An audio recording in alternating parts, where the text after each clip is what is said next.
Yesu Kristu maradevare maradevare maradevare Amen Yesu Kristu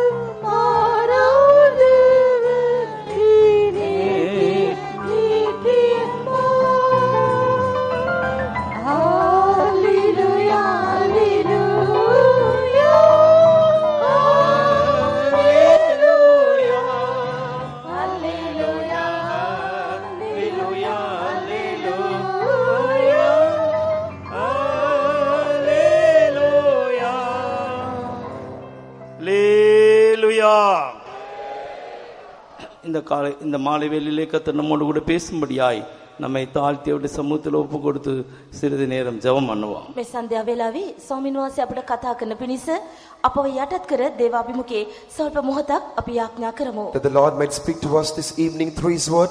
Let's all humble ourselves and surrender ourselves to God and pray for a short while. ஹல்லேலூயா. உமக்கு ஸ்தோத்திரம். ஆண்டவர் நீர் எங்களோடு கூட பேசும்படியாய் எங்களை தாழ்த்தி வெறுமையாக்கி திரு சமூகத்தில் ஒப்படைக்கிறோம். கர்த்ததாம் நீர் பொறுப்படுத்தி நடத்தும். நீர் பேசும் ஆண்டவரே, நாங்கள் ஒன்றுமில்லை, எங்களை தாழ்த்துகிறோம், வெறுமையாக்குகிறோம். இயேசுவின் நாமத்தில் பிதாவே. கர்த்தரை நாம் ஸ்தோத்திரம் பண்ணுவோம். ස්වාමීන් වහන්සේට අපි ස්තුති කරමු. Let's praise God. ஸ்தோத்திரம் ஸ்தோத்திரம் ஸ்தோத்திரம் ஸ்தோத்திரம்.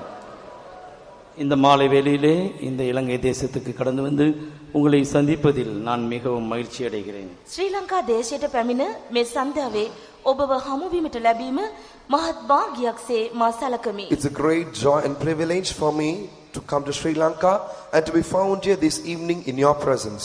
நான் இந்தியாவிலே திருச்சி சென்ட்ரல் ஊழியம் செய்து கொண்டிருக்கிறேன். මම ඉන්දියාවේ ත්‍රිචි කැන්නාව මධ්‍යම ඇදිරි නිවසේ සේවය කරමින් පැමිණෙමි. I'm serving God at the Trichy Center in India. Trichy central இருக்கிறதான எல்லா ஊழியர்களும் விசுவாசிகளும் உங்களுக்கு வாழ்த்துதல் சொல்லுகிறார்கள். එම මධ්‍යම ඇදිරි නිවසේ සියලු දේව සේවකයන් සහ සියලු ඇදිරිවතුන්ගෙන් ඔබ සියලු දෙනාට සුබ පැතුම්. I wish to convey the greetings of the servants of God and believers from that center. அது மட்டுமல்ல, இந்த இலங்கை தேசத்தினுடைய ஊழியத்துக்காக உபவாசத்தோடும் கண்ணீரோடும் கூட நாங்கள் அதிக ஊக்கமாய் ஜெபித்துக் கொண்டிருக்கிறோம். එපමණක්ද නොවේ, ශ්‍රී ලංකා දේශයේ මේ සේවය උදෙසා කඳුලෙන්ද නිරාහාරයෙන්ද අපි අධික වශයෙන් යාඥා කරමින්ද පැමිණෙමු. With much fasting and tears and prayer, we are praying earnestly for the ministry in Sri Lanka. இந்த ராத்திரி வேளையிலும் கூட உங்களோடு கூட பேசும்படியாய் கர்த்தர் எனக்கு தந்த தருணத்துக்காக நான் கர்த்தரை நன்றியோடு கூட ஸ்தோத்திரிக்கிறேன். මෙලෙසින් උන්වහන්සේගේ වචනේ ඔබ හා සමග කතා කිරීමට මට ලබා දුන් මේ මහඟු ප්‍රස්තාව ගැන මා උන්වහන්සේට ස්තුතිවන්ත වන්නෙමි. I gratefully thank God for the privilege He has given me to share the word of God with you. முதலாம் பேதுரு 2ஆம் அதிகாரம் 4ஆம் 5ஆம் வசனத்துக்கு நம்முடைய கவனத்தை திருப்புவோம். පළවෙනි පේත්‍රස් දෙවන පරිච්ඡේදයේ 4 වන සහ 5 වෙනි පදයේ වෙතට අපගේ අවධානය යොමු කරමු. Let us turn our attention to 1 Peter chapter 2 verses 4 and 5. To whom coming as unto a living stone, disallowed indeed of men, but chosen of God and precious, ye also as lively stones are built up a spiritual house and holy priesthood to offer up spiritual sacrifices acceptable to God by Jesus Christ. මනුෂ්‍යයන් විසින් එපා කළ නමුත් දෙවියන් වහන්සේ විසින් තෝරාගත්තා වූ අනර්ග ජීවමාන ගලක් වැනි උන්වහන්සේ වෙතට පැමිණ නුඹලාත් යේසුස් ක්‍රිස්තුස් වහන්සේ කරන කොටගෙන දෙවියන් වහන්සේට ප්‍රසන්න වූ ආත්මික පූජා ඔප්පු කරන පිණිස ශුද්ධ පූජක සමූහයක් වීමට ආත්මික ගෘහයක් කොට ජීවමාන ගල්මෙන් ගොඩනගනු ලබන්නේය. மனுஷரால் தள்ளப்பட்டதாயினும் தேவனால் தெரிந்து கொள்ளப்பட்டதும் விலையேறு பெற்றதுமாய் இருக்கிற ஜீவனுள்ள கல்லாகிய அவரிடத்தில் சேர்ந்தவர்களாகிய நீங்களும் ஜீவனுள்ள கற்களை போல ஆவிக்கேற்ற மாளிகையாகவும் இயேசு கிறிஸ்து மூலமாய் தேவனுக்கு பிரியமான ஆவிக்கேற்ற பலிகளை செலுத்தும் படிக்கு பரிசுத்த ஆசாரிய கூட்டமாகவும் கட்டப்பட்டு வருகிறீர்கள். கர்த்தருடைய பரிசுத்த நாமம் மகிமைப்படுவதாக. ස්වාමීන් වහන්සේගේ ශුද්ධ නාමය මහිමයට පත් වේවා. Glory be to the holy name of God. நேற்றைக்கு இந்த கல்லின் மேல் என் சபையை கட்டுவேன், அதின் மேல் பாதாளத்தின் வாசல்கள் மேற்கொள்வதில்லை என்பதை குறித்து நாம் சிந்தித்தோம். ඊයේ දවසේදී මේ පර්වතය පිට මාගේ සභාව ගොඩනගන්න පාතාලයේ දොරටු ඉන් ජය නොගන්නේය කියා අපි අසුවා. Yesterday we listened or studied to the considered or meditated on the words, on this rock will I build my church and the gates of hell shall not prevail over it. அந்த கல் மேல் சபையை கட்டுகிறதான அனுபவத்தை செருபாபேலின் தேவாலயத்தோடு கூட ஒப்பிட்டு நாம் சிந்திக்கும்படியாய் கர்த்தர் நமக்கு உதவி செய்தார். ඒ ගල මත සෙරුබ්බාබෙල්ගේ දේව මාලිගාව ගොඩනැගීම පිළිබඳව අවධානය යොමු කරන්න මෙනෙහි කරන්න උන්වහන්සේ අපට අවස්ථාව ලබා The දුන්නා. Lord enabled us to compare that building upon a rock with the temple which Zerubbabel built and meditate on it. எவ்வாறு அந்த சபை கட்டப்படுகிறது என்பதை குறித்தும் அந்த சபைக்கு விரோதமாக எழும்புகிற சகல வல்லமைகளையும் தகர்க்கும்படியாக தேவன் கிருபையை நமக்கு தருகிறதை குறித்து நாம் சிந்தித்தோம். සභාව ගොඩනගනු ලබනුයේ කෙලෙසින්ද ඒ ගොඩනැගීමට විරුද්ධව ක්‍රියා කරනු ලබන සතුරු බලවේග විනාශ කර දැමීම සඳහා උන්වහන්සේ අපට කරුණාව ලබා දෙන්නේ කෙලෙසින්ද යන්න පිළිබඳව අපි සවන් දුන්නා. We meditated as to how the temple is being built and as to how God gives us grace in order to destroy all the obstacles or hindrances which arise against building that temple. சபையை கட்டுவதற்காக கர்த்தராகிய இயேசு கிறிஸ்து அங்கே அஸ்திபார கல்லாக நியமிக்கப்பட்டிருந்தார். සභාව ගොඩනැගීම සඳහා ඒ අත්තිවාරමේ ගල වශයෙන් යේසුස් වහන්සේ නියම කරනු ලැබ තිබුණා. Jesus had been ordained or appointed as the cornerstone in order to build the temple or the church of God.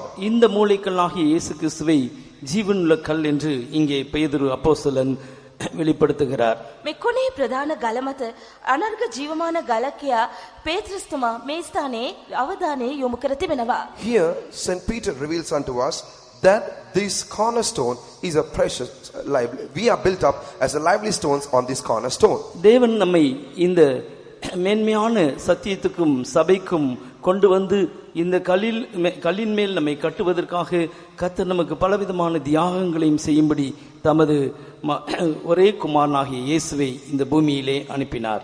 උතුම් සත්‍යතාවයට මේ උතුම් ගැනීමට උන්වහන්සේ මේ සභාවට අපව ගැනීම සඳහා දේව අප මිදීම ලබා ගැනීම සඳහා උන්වහන්සේ තමන් වහන්සේගේ දේව පුත්‍රයාණන් මේ ලෝකයට අප වෙනුවෙන්ම එවූසේක.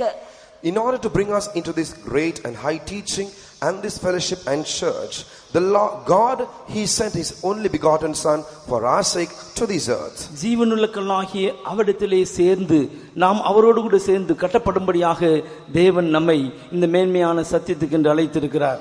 ජීවමාන ගලක් වන උන්වහන්සේ හා සමග එක් වී ජීවමාන ගල් වශයෙන් ගොඩනගනු ලබන්නට මේ උතුම් වූ ගැලවීම සත්‍ය උන්වහන්සේ අපට දායාද කර දී තිබෙනවා. The Lord has given us this great salvation and teaching and doctrine in order that we might also be built up upon Him as lively stones. சபைக்குள்ளே கொண்டு வரப்பட்டது மட்டுமல்ல, நாம் ஜீவனுள்ள கற்களாய் மாற்றப்படும்படிக்கு கர்த்தராகிய இயேசு கிறிஸ்து இந்த பூமியிலே பலவிதமான தியாகங்களை அவர் செய்தார் என்பதை நாம் சிந்திக்க முடியும். සභාව තුළට අපව ගෙනාව පමණක් නොවේ, ජීවමාන ගල් ලෙස අපත් ගොඩනගනු ලබන පිණිස උන්වහන්සේ මේ පොළව මත නොයෙකුත් කර්තව්‍යයන් ඒ උදෙසාම කළ බව අප දකිනවා. Not only to bring us into this glorious teaching, but also to build us upon it, the Lord Jesus Christ has made certain sacrifices on our behalf. காலையிலே நாம் கேட்டது போல நம்முடைய எந்த விதமான பலத்தினாலும் திறமையினாலும் அல்ல, தேவனுடைய கிருபையினாலே மாத்திரம் இந்த ஜீவனுள்ள கற்களாய் நாம் மாற்றப்படும்படிக்கு கர்த்தர் நம்மை அழைத்திருக்கிறார். උදෑසන අප සවන් දුන් පරිදිම අපගේම ශක්තිය හැකියාව බලය කිසිවක් නැත. ජීවමාන ගල් වශයෙන් ගොඩනැගීම සඳහා හුදෙක්ම අපට පිහිට වනුයේ උන්වහන්සේගේ කරුණාවම පමණි. Just as we heard in the morning, it is not because of our goodness or because of our talents and gifts, but it is purely because of the grace of God that we have been called and are being made as lively stones. கிருபை என்றென்றைக்கு மாறாத ஒன்றாக இருக்கிறது என்பதை நாம் காலையிலே கேட்டோம். කරුණාව සදාකාලෙන් සදාකාලයට නොවෙනස් බව මේ උදෑසන පැසුවා. In the morning we heard as to how this grace is unchanging forever. ஒன்றுக்கும் உதவாத மனுஷனை, இழுந்து போனதான மனுஷனை, தவறினதான மனுஷனை, தோற்று போன ஒரு மனுஷனை கொண்டு வந்து ஜீவனுள்ள கல்லாய் மாற்றப்படுவதற்கு தேவனுடைய கிருபை அவசியமாய் இருக்கிறது. කිසිවකට නොවටින වැටී ගියා වූ පරාජිත වූ අසාර්ථක ජීවිත ගත කරන මනුෂ්‍යයා ගෙනවිත් ජීවමාන ගල් වශයෙන් ගොඩනගන්නට උන්වහන්සේගේ කරුණාව අවැසි කෙරේ. In order to build up the man who is unworthy, who is defeated, who is fallen into this as a lively stone, we need the grace of God. இந்த கிருபையை அவரவர்களுக்கு கர்த்தர் தந்தல் அளவின்படி தந்தருளுகிறார். කරුණාව එකිනෙකාටගේ අවශ්‍ය ප්‍රමාණයට උන්වහන්සේ ලබා දෙනසේක. According to everyone's need, this grace is supplied to them. இந்த ஜீவனுள்ள கல்லாகிய அவரிடத்திலே நாம் சேரும்படிக்கு கர்த்தராகிய இயேசு கிறிஸ்து ஜீவனுள்ள கல்லாய் நமக்கு இந்த பூமியிலே செய்த சில காரியங்களை நான் உங்களுக்கு முன் வைக்க விரும்புகின்றேன். ජීවමාන ගල් බවට පත්වී උන්වහන්සේ හා එක්වන්නට ජීවමාන ගලක් වශයෙන් මිහි පිට උන්වහන්සේ අප උදෙසා කළා වූ ඇතම් දේවල් මා ඔබ ඉදිරියේ තබන්නට කැමැති වෙමි. I would like to place a few things which Jesus as a lively stone did unto us so that we might also become like these lively stones. நம்மை ஆவிக்குரிய ஒரு மாளிகையாக கட்டி இணைக்கும்படியாக சில தியாக செயல்களை இயேசு கிறிஸ்து இந்த பூமியிலே செய்யும்படியாய் மானிடனாய் பிறந்தார். ආත්මික මාලිගාවක් වශයෙන් එක්ව ගොඩනැගෙනු ලැබීම සඳහා මිනිසෙකු විලසින් මෙලොවට පැමිණි යේසුස් වහන්සේ අප වෙනුවෙන් ඇතැම් පරිත්‍යාගයන් කළසේක. In order that we may be built up as a spiritual temple, Lord Jesus Christ, he came to this earth and did certain sacrificial things on our behalf. பாவத்திலும் சாபத்திலும் அக்கிரமத்திலும் மரித்து கிடந்தான நம்மை கர்த்தராகிய இயேசு கிறிஸ்துவாகிய ஜீவனுள்ள கல்லோடு சேர்க்கும்படியாக ஒரு ஜீவனை கர்த்தர் தம்முடைய ஜீவனை நமக்காக ஈந்தார். පාපය, ශාපය, රෝගය, වරද කරුණු කොටගෙන මැරී සිටියා අපට ජීවමාන ගලක් වශයෙන් මාරු කරන්නට යේසුස් වහන්සේ තමන් වහන්සේගේ ජීවනය අපට ලබා දුන්සේක. We who were dead because of our sins and trespasses and curses, in order to make us as lively stones, he had to give his life for us. யோவான் சுவிசேஷம் 3ஆம் அதிகாரம் 16ஆம் வசனத்திலே நம்மிடத்தில் அவர் அன்பு கூர்ந்ததினாலே தம்முடைய ஒரே பேரான குமாரனை நமக்கு இந்த பூமியிலே அருளினார்.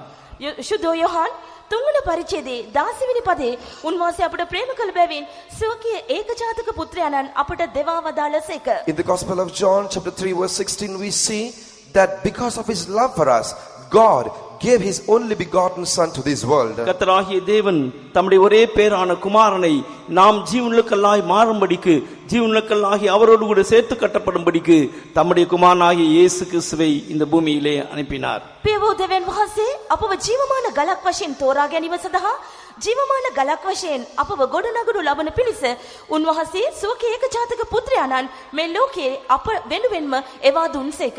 In order that we may be transformed as a lively stone, in order that we may be built up on this lively stone, God the Father, he gave his only begotten son for us in his love. இந்த மாளிகையாகிய சபைக்குள்ளே நாமும் சேர்த்து கட்டப்படும்படியாக நமக்கு கர்த்தர் ஜீவனை அளிக்கும்படிக்கு தம்முடைய ஜீவனை நமக்காக பலியாக வார்த்தார். මාලිගාව නම් සභාව තුළ ජීවමාන ගලක් වශයෙන් ගොඩනගනු ලැබීම සඳහා උන්වහන්සේ අපට උන්වහන්සේගේ ජීවනය ලබා දුන්සේක. In order that we may be built up as a lively stone in his temple, which is the church, Jesus, he gave his life for us. பாவத்தினாலும் அக்கிரமத்தினாலும் கீழ்ப்படியாமையினாலும் நாம் தேவனுக்கு புறம்பே இருந்தோம். தேவனுக்கும் நமக்கும் ஒரு பிரிவினை நடிச்சுவரை உண்டாக்கியிருந்தோம். පාපය, අයිතුකම, අධර්මිෂ්ඨකම හේතුවෙන් දෙවියන් වහන්සේටත් අපටත් අතර විශාල බෙදීමක් වෙන්වීමක් දකින්න ලැබුවා. මහත් මැදපිතියක් අප අතර දකින්න ලැබුවා. Because of our disobedience and sins and curses and iniquities, there was a great gulf between us and God. We were far away from him, and there was a middle wall of separation between God and us. கர்த்தராகிய இயேசு கிறிஸ்து தம்முடைய மாம்சத்தின் மரணத்தின் மூலமாக அந்த நடுச்சுவரை தகர்த்து அந்த பிரிவினை என்கிறதான நடுச்சுவரை தகர்த்து நம்மை கிறிஸ்து மூலமாக தேவனோடு கூட ஒன்றாக்கினார். යේසුස් ක්‍රිස්තුස් වහන්සේ තමන් වහන්සේගේ කල්වාරි කුරුසේ මරණය කරනකොටගෙන ඒ වෙන්කිරීමේ මැදපිතිය බිඳදමා ඒ සතුරුකම ඉවත් කර දෙවියන් වහන්සේ හා අප අතර එක්වීමක් ඇති කළසේක. Lord Jesus Christ, through his death on the cross of Calvary, he abolished or destroyed this middle wall which separated us from God and reconciled us through Christ. அவர் சொந்த ஜீவனாலே அல்லது சொந்த இரத்தத்தினாலே நம்மை அவரோடு கூட ஒப்புரவாக்கினார். තමන් වහන්සේගේ ස්වකීය ජීවිතය තුළින් තමන් වහන්සේගේම රුධිරය තුළින් උන්වහන්සේ මේ සමගි වීම ඇති කළසේක. Through his own life and blood, he reconciled us with God. ஜீவனுள்ள கல்லாய் நாம் மாற்றப்படுவதற்கு முதலாவதாக ஜீவன் நமக்காய் வார்க்கப்பட வேண்டியது அவசியம். ජීවමාන ගලක් වශයෙන් අපව මාරු කරලන්න පළමුකොට උන්වහන්සේගේ ජීවනය වැగిරවීම අවශ්‍යව තිබුණා. That we might be transformed as a lively stone, it is essential that a life has to be poured forth for us.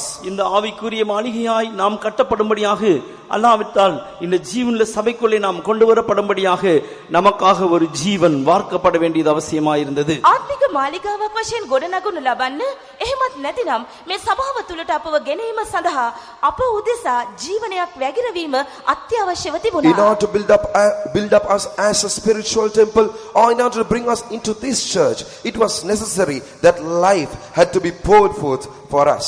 எபிரேயர் 9 அதிகாரம் 12 வசனத்திலே வாசிக்கும்போது தம்முடைய சொந்த இரத்தத்தினாலும் ஒரே தரம் மகா பரிசுத்த ஸ்தலத்துக்குள்ளே பிரவேசித்து நித்திய மீட்பை நமக்கு உண்டாக்கினார்.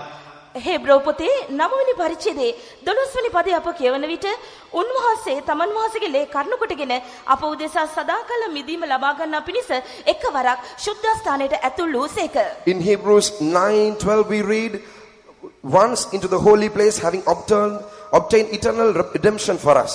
இந்த இரத்தத்தை குறித்து தொடர்ந்து எபிரேய நிருபர்காரன் சொல்லுகிறதான வேளையில் මේ ලේ පිළිබඳව හේබ්‍රෝ යවුම් පත්‍රයේ රචකයා ලියන අවස්ථාවේදී when the author of the book of Hebrews, epistle of Hebrews writes, he says, இந்த இரத்தம் உடன்படிக்கையின் இரத்தம் என்று சொல்லப்படுகிறது. මෙම ලේ ගිවිසුමේ ලේ යනුවෙන් සඳහන් කර it තිබෙනවා. is mentioned that it is the blood of the covenant. இந்த உடன்படிக்கையின் இரத்தத்தின் மூலமாக நாம் இந்த சபைக்குள்ளே கொண்டு வரப்படுகின்றோம். මෙම ගිවිසුමේ ලේ කරුණු කොටගෙන මෙන්න මෙම සභාව තුළට අපව ගෙනෙනු ලැබ Through තිබෙනවා. this blood of the covenant we are brought into this church.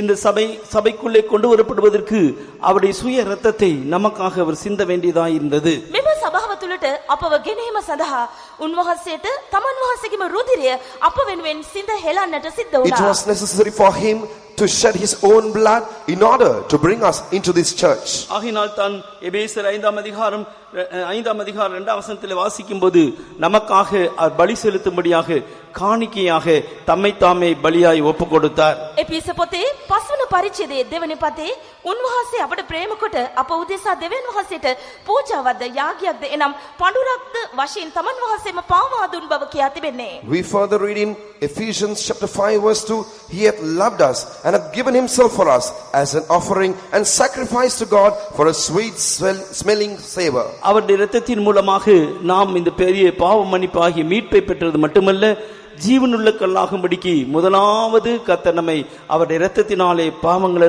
சுத்திகரிக்கிறார். රුධිරය කර්ණ කොටගෙන මේ මහත් පව්කමාව අපට ලැබුණා පවණක් නෙවෙයි, ජීවමාන ගලක් බවට පත්වීම සඳහා උන්වහන්සේගේ මේ රුධිරය කර්ණ කොටගෙන උතුම් කමාව පළමු කොට උන්වහන්සේ අපට ලබා දුන්නා. Not only did we receive the forgiveness of sin through his blood, but in order that we might be made as lively stones, he has washed and sanctified us through his very own blood. அப்போஸ்தலர் நடபடிகள் 20 அதிகாரம் 28 வசனத்திலே அப்போஸ்தலனாகிய பவுல் சொல்லுகிறதான வேளையிலே அவருடைய சுய இரத்தத்தினாலே சம்பாதித்ததான மந்தை என்று சொல்லுகிறார். ක්‍රියාදවන පරිච්ඡේදයේ 28 වන පදේ උන්වහන්සේ තමන් වහන්සේගේම රුධිරයෙන් මිලේටගත් උන්වහන්සේගේ සභාව යනුවෙන් සඳහන් වෙනවා. We read in the Acts of Apostles, the church which hath redeemed by his own blood. சபையை கர்த்தராகிய இயேசு கிறிஸ்து கட்டுவது மட்டுமல்ல, கட்டுவதற்காக தம்முடைய சொந்த ஜீவனையே நமக்காக வார்த்திருக்கிறார். සභාව යේසුස් වහන්සේ ගොඩනගනවා පමණක් නොවේ, ඒ ගොඩනැගීම උදෙසා ස්වකීය රුධිරය අප වෙනුවෙන් වගුරා තිබෙනවා. Jesus is not merely building up his church. In order that he might build up this church, he hath shed his own blood. ஜீவனுள்ள கல்லாகிய இயேசுவிடத்திலே சேரும்படியாக பிதாவாகிய தேவன் தம்முடைய ஒரே பேரான குமாரனை பலியாய் ஒப்புக் கொடுக்கும்படி இந்த பூமியிலே அவர் தந்தார். ජීවමාන ගලක් වශයෙන් ඒ ගලහා එක්වන්නට පියවෝ දෙවියන් වහන්සේ තමන් වහන්සේගේ පුත්‍රයාණන් මේ ලෝකයට අප උදෙසා පූජාවක් වශයෙන් that we එවූසේක. might also be made as a lively stone and joined together with the lively stone Jesus Christ, God the Father. He gave his only begotten son for us to this our earth. நம்மேல் வைத்ததான இரக்கத்தின்படியே கிருபையின்படியே தம்முடைய சொந்த இரத்தத்தை இந்த பூமியிலே நமக்காய் சிந்தினார். අප කෙරේ උන්වහන්සේ දැක්වූ අපමණ දයා කරුණාව හේතු කොටගෙන මේ භූමිය මත මේ පොළොව මත උන්වහන්සේ තමන් වහන්සේගේ රුධිරය වැගිරූසේක. He showed his great mercies and grace towards us by shedding his own blood in this earth. கிருபையானது எப்படி நம்மை மகா பரிசுத்த ஸ்தலத்துக்குள்ளே கொண்டு போகிறதோ அதுபோலவே ஒவ்வொரு அனுபவங்களின் மூலமாக கர்த்தராகிய இயேசு கிறிஸ்துவின் இரத்தமும் நமக்கு அந்த மகா பரிசுத்த ஸ்தலத்துக்குள்ளே பிரவேசிப்பதற்கு தைரியத்தை உண்டாக்குகிறது. කරුණාව ජාතික ශුද්ධතාවය වෙත අපව ගෙනියන්නේ කෙලෙසින්ද එලෙසමයි උන්වහන්සේගේ ලේ උන්වහන්සේගේ කරුණාසනය වෙතට ළඟා වීම සඳහා අපි එකිනෙකාට අවශ්‍ය කරන නිර්භීතකම ලබා දෙනවා. Just as the grace of God enables us to enter into the most holy place, in the same manner, the blood of Jesus Christ gives us the necessary courage in order to press forward and enter the most holy place. ஜீவனுள்ளவர்களாகிய அவரிடத்திலே நாம் சேர்க்கும்படிக்கு கர்த்தராகிய இயேசு கிறிஸ்து முதலாவதாக தம்முடைய ஜீவனை நமக்காக பலியாய் வார்த்தார். ජීවමාන ගලවන උන්වහන්සේ හා සමග ජීවමාන ගලක් වශයෙන් එක්කාසු කරවීම සඳහා යේසුස් වහන්සේ පළමු කොට උන්වහන්සේගේ ජීවනය අප උදෙසා දුන්සේක. In order that we might be joined together with him, who is the lively stone, as lively stones, Jesus first has poured his life for us, or shed his blood for us. அந்த இரத்தத்தினாலே பாவமன்னிப்பாகிய மீட்பை பெற்றுக்கொள்கிறோம், ரட்சிக்கப்படுகிறோம், ஞானஸ்நானத்தை பெற்றுக்கொள்ளும்படி சத்தியத்துக்கு நாம் கீழ்ப்படுகிறோம். ඒ රුධිරය කර්ණු කොටගෙන පව්කමාව ලබා ගන්නවා, මිදීම ලබා ගන්නවා, වතුර බෞතිස්මය ලබා ගැනීම සඳහා අපි සත්‍යතාවයට කීකරු වෙනවා. Through that blood we receive the forgiveness of sin, we receive the redemption, and we are able to obey the word of God in taking waters of baptism. இந்த சபைக்குள்ளே நாம் ஒவ்வொருவரையும் கொண்டு வரும்படியாக கர்த்தராகிய இயேசு கிறிஸ்து பரிசுத்த ஆவியின் அபிஷேகத்தினாலே நம்மை நிரப்புகிறார். මේ සභාව තුළට අපේ කෙනෙක්ව ගෙනීම සඳහා ස්වාමී යේසුස් වහන්සේ අප හැම කෙනෙකුම ශුද්ධාත්ම ආලේපයෙන් පුරවා තිබෙනවා. In order to bring us into this church, Lord Jesus Christ is filling each and every one of us with the anointing of the Holy Ghost.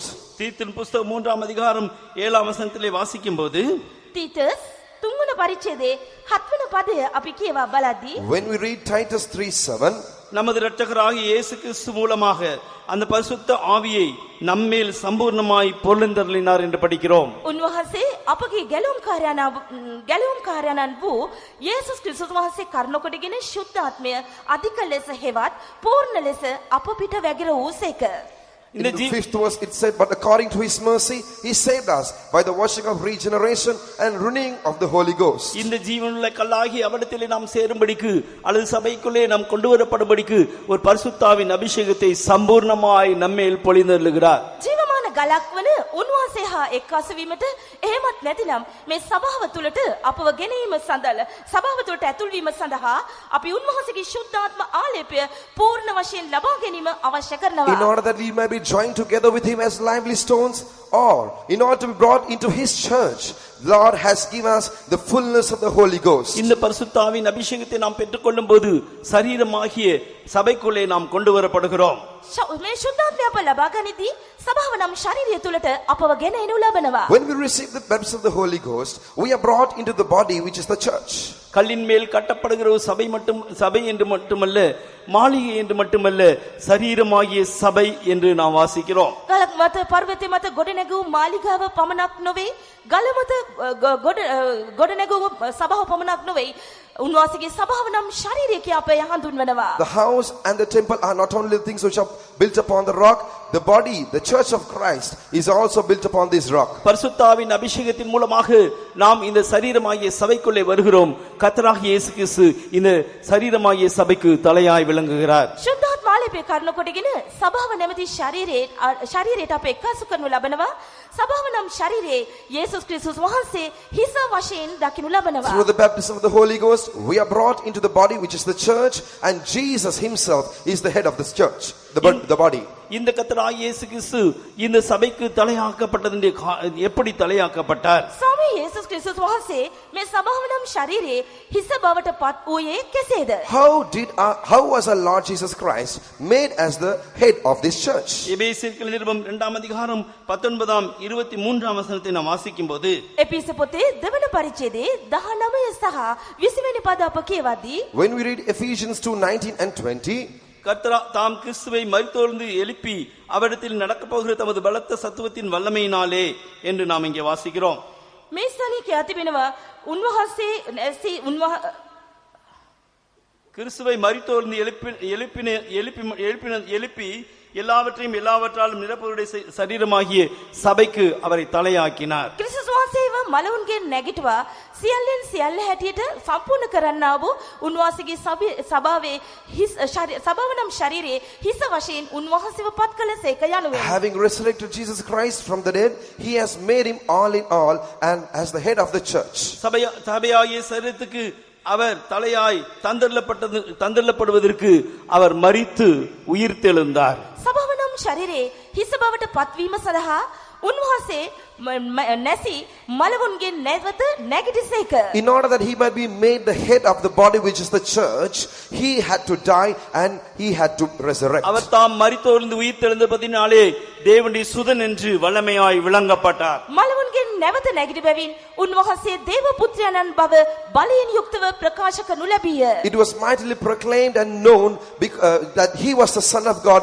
because he rose up from the dead. பரிசுத்தாவின் அபிஷேகத்தின் மூலமாக இந்த சரீரமாகிய சபைக்கு நம்மை கொண்டு வருகிறார். ශුද්ධාත්මාලේපේ කරන කොටගෙන සභාව නැමැති ශරීරය තුලට අපව උන්වහන්සේ ගෙනාසේක. Through the anointing of the Holy Spirit, we have been brought into the body which is the church. இந்த சபையாகிய சரீரத்தை ஒரு பூர்ணத்துக்கு நேராக அல்லது மகிமையுள்ள சபையாக தமக்கு முன்பே நிறுத்திக் கொள்வதற்காகத்தான் இயேசு தம்மை தாமே இந்த பூமியிலே ஒப்புக் கொடுத்தார். සභාව තේජවත් සභාවක් වශයෙන් එනම් රැල්ලක් කැල්ලක් නැති සම්පූර්ණ ශරීරයක් වශයෙන් තමන් ඉදිරියේ ඔප්පු කර ගැනීම සඳහා උන්වහන්සේ තමන් වහන්සේවම පාවා දුන්සේක. That he might present the body as without spot or wrinkle or any such thing as a glorious church. He gave himself for it. இந்த கர்த்தராகிய இயேசு கிறிஸ்து நாம் இந்த மகிமையுள்ள சபையாய் மாற்றப்படுவதற்காக அவர் தம்முடைய மகிமையின் ஆவியை நம்மிலே கொடுத்தார். තේජවත් සභාවක් බවට අප පත්වීම සඳහා යේසුස් වහන්සේ තමන් වහන්සේගේ මහිමේ ආත්මය අපට ලබා දී In තිබෙනවා. order that we may be made as the glorious church, he has given us his spirit of glory. முதலாம் பேதுரு 4ஆம் அதிகாரம் 4ஆம் வசனத்திலே 14ஆம் வசனத்திலே வாசிக்கும்போது පළවෙනි පේත්‍රස් 4 වෙනි පරිච්ඡේදයේ 14 වෙනි පදය අප කියවන්නේ. When we read 1 Peter 4:14, இந்த சரீரமாகிய சபைக்குள்ளே நாம் கொண்டு வரப்பட்டு ஒரு மகிமையுள்ள சபையாய் மாற்றப்படுவதற்கு மகிமையுள்ள ஆவியானவர் நமக்குள்ளே நம்மேல் தங்கி இருக்கிறார். සභාව නම් ශරීරයට අපව ගෙනවෙත් මේ සභාව නම් ශරීරය තේජවත් සභාවක් බවට පත් කිරීම සඳහා මේ මහිමේ ආත්මයන් වහන්සේ අප කෙරෙහි රඳන බව සඳහන් වෙනවා. he has given us his spirit of glory in order to bring us into this church and to make us to grow unto perfection as a glorious church. இந்த மகிமையுள்ள ஆவியானவர் நம்முடைய சுபாவங்களை மகிமையுள்ளதாய் மாற்றும்படியாக நமக்குள்ளே கிரியை செய்து கொண்டே இருக்கிறார். මහිමේ ආත්මයන් වහන්සේ අප තුල තිබෙන අපගේ චරිත ගුණාංග තේජවත් චරිත ගුණාංගයන් ලෙස මාරු කිරීම සඳහා අප තුල සිට ක්‍රියා කරමින් සිටනසේක. This spirit of glory is working in us in order to transform our characters as glorious characters. பரிசுத்த ஆவியானவர் பல விதங்களிலேயும் சபைக்குள்ளே கிரியை செய்கிறபடினால் ஒவ்வொரு விதத்திலேயும் கிரியை செய்கிறபடி அவருக்கு ஆவியின் பேர் மாறுகிறது. ශුද්ධාත්මයන් වහන්සේ නන් අයුරින් සභාව තුල ක්‍රියා කරනසේක නන් අයුරින් ක්‍රියා කරන බැවින් ඊට අදාළ නොයෙකුත් නම් උන්වහන්සේට දී ඇත. The Holy Spirit of God, he works in various ways in the church. Therefore, according to his working, he is named in various ways. உதாரணமாக பரிசுத்த ஆவியானவருக்கு அக்கினி என்று பெயர் உண்டு. නිදසුනක් වශයෙන් ශුද්ධාත්මයන් වහන්සේට ගින්න කියන නමින් උන්වහන්සේ වහඳුන්වයි. We even address the Holy Spirit as fire. இந்த அக்கினி நமக்குள்ளே ஊற்றப்படும்போது මෙන්න මේ ගින්න අප තුලට වගුරුනු When ලබති. this fire is poured in us, நமக்குள்ளே காணப்படுகிறதான தெய்வீகமற்ற சுபாவங்களை சுட்டெரிக்கிறபடினாலே அந்த ஆவி சுட்டெரிப்பின் ஆவி என்று பெயர்படுகிறது. අප තුල දකින්න ලබන දිව්‍යමය භාවයෙන් තොර වූ ස්වභාවයන් දවා පුලුස්සා දැමීම සඳහා උන්වහන්සේ දැවීමේ ආත්මයන් වශයෙන් ක්‍රියා කරනසේක. because this fire, which is when it is poured into us, it burns away the characters which are not divine or unsanctified characters. It is known as a fire which consumes. அதுபோல இந்த மகிமையுள்ள ஆவியானவர் நம்மை ஒவ்வொரு நாளும் அவருடைய சாயலுக்கு ஒப்பாக மறுரூபமாக்கும்படியாக கிரியை செய்து கொண்டிருக்கிறார். ඒ වගේම මහිමේ ආත්මයන් වහන්සේ දවස් පතා උන්වහන්සේගේ තේජසේ ස්වරූපයට අපව වෙනස් කිරීම සඳහා අප තුල ක්‍රියා කරමින් පසුවනසේක. This spirit of glory is working in us in order to transform our image into the very image of God. தேவனோடு மனுஷன் சஞ்சரிக்கும்படியாக தேவனோடு கூட மனுஷன் வாசம் பண்ணும்படியாக அவன் மகிமையினால் உண்டாக்கப்பட்ட ஒருவனாய் இருந்தான். දෙවියන් වහන්සේ සමග මනුෂ්‍යයා හැසිරීම සඳහා දෙවියන් වහන්සේ හා සමග වාසය කිරීම සඳහා මනුෂ්‍යයා මහිමෙන් වසනු ලැබ තිබුණා. Man was clothed with the glory of God that he might walk with God and dwell with God. ஆனால் அவன் பாவம் செய்தபோது தேவனுடைய மகிமையை அற்றவனானான். එනමුදු ඔහු පව් කළ නිසාවෙන් දේව මහිමය ඔහු අහිමි කරගත්තා. But when he sinned, he lost this glory. சங்கீதக்காரன் சொல்லும்போது அவனை மனுஷனை அவர் கனத்தினாலும் மகிமையினாலும் முடிசூட்டினீர் என்று சொல்லுகிறார். ගීතිකාකරු උන්වහන්සේ මනුෂ්‍යව තේජසින් හා මහිමෙන් සරසා තිබෙන බව සඳහන් කර තිබෙනවා. When the psalmist says concerning this matter, he says, "Thou crownest him with honor and glory." இந்த இழந்து போனதான மகிமையை திரும்பவும் நமக்கு கொடுக்க வேண்டும் என்பதுதான் தேவனுடைய ஆதீனத்திலிருந்ததான வாஞ்சை.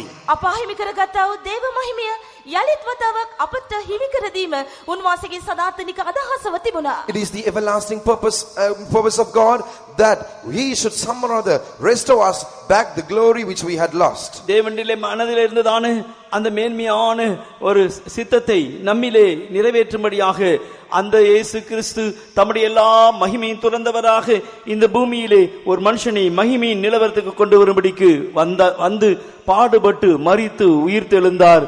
அந்த மகிமையின் ஆவியை நம்மேல் ஊற்றி இருக்கிறார். දෙවියන් වහන්සේගේ මනසේ තැන්පත්ව තිබුණා ඒ උතුම් සදාතනික අදහස අප එකිනෙකාගේ ජීවිතය ඉෂ්ට කිරීම සඳහා යේසුස් වහන්සේ සියලුම මහිමය අතර මනුෂ්‍යක විලසින් මේ ලෝකෙට පැමිණ සියලුම දුක් පීඩා වද හිංසා විඳ කල්වරි කුරුසේ මැරි ඒ තේජස අපට හිමි කර දුන්සේක. In order to fulfill the great and high purpose of God, Lord Jesus Christ, he emptied himself of all his glory and came to this earth and suffered and died and rose again, and now he has filled us with his spirit of glory. மனிதன் பாவம் செய்து ஒரு அடிமையின் ரூபம் எடுத்தவனாய் காணப்பட்டான். அந்த அடிமையின் ரூபத்திலிருந்து அடிமைத்தனத்திலிருந்து விடுதலை ஆக்கப்படும்படியாக கர்த்தராகிய இயேசு கிறிஸ்து தம்முடைய மகிமையை துறந்தவராய் இந்த பூமியிலே அடிமையின் சாயலாய் வெளிப்பட்டார்.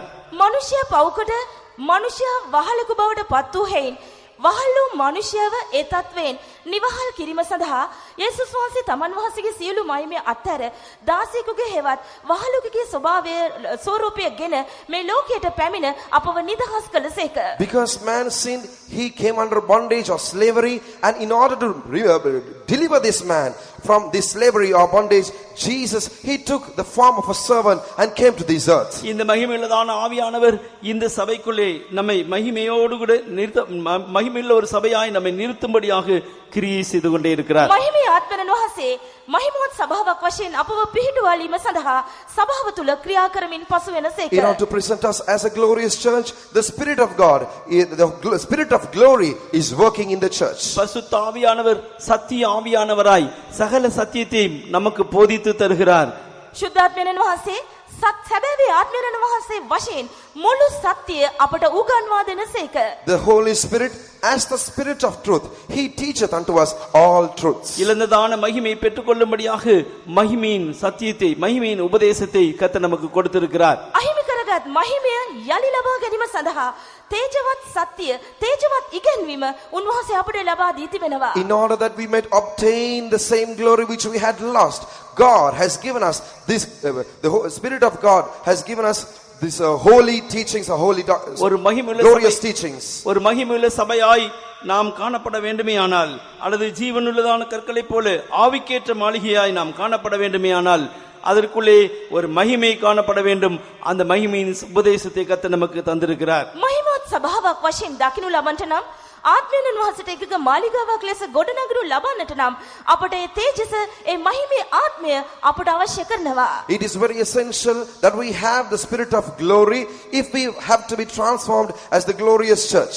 அடுத்ததாக இந்த ஜீவனுள்ள கல்லாகிய இந்த மாளிகை ஆகிய சபைக்குள்ளே மகிமையுள்ள சபைக்குள்ளே நம்மை கொண்டு வருவதற்காக இயேசு கிறிஸ்து கிருபையும் வரங்களையும் பொழிந்தருளுகிறார். ජීවමාන ගලින් සමන්විත මේ මාලිගාව තුලට අපව ගැනීම සඳහා යේසුස් වහන්සේ අපට කරුණාවල් සහ දීමනාවල් ලබා දෙනවා. In order that we may be brought into this church which is built up of lively stones, he has given us gifts and talents.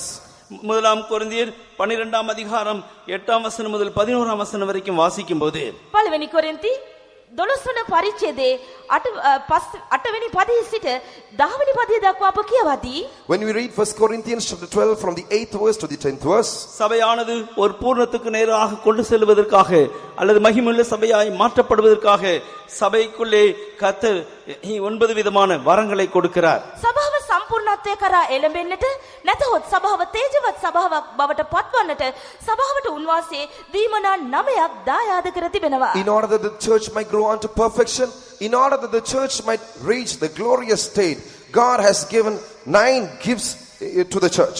இந்த 9 வரங்களை இரண்டாக பிரிக்கும்போது ஒன்று ஞான வரங்கள் என்றும் மற்றொன்று வல்லமையின் வரங்கள் என்றும் அழைக்கப்படுகிறது. මෙම දීමනා 9 කොටස් දෙකකට අප බෙදා වෙන් කරන විට එය ප්‍රඥාවේ දීමනා සහ බලයේ දීමනා වශයෙන් දෙකට වෙන් කළ හැකියි. We can categorize these 9 gifts into 2 categories.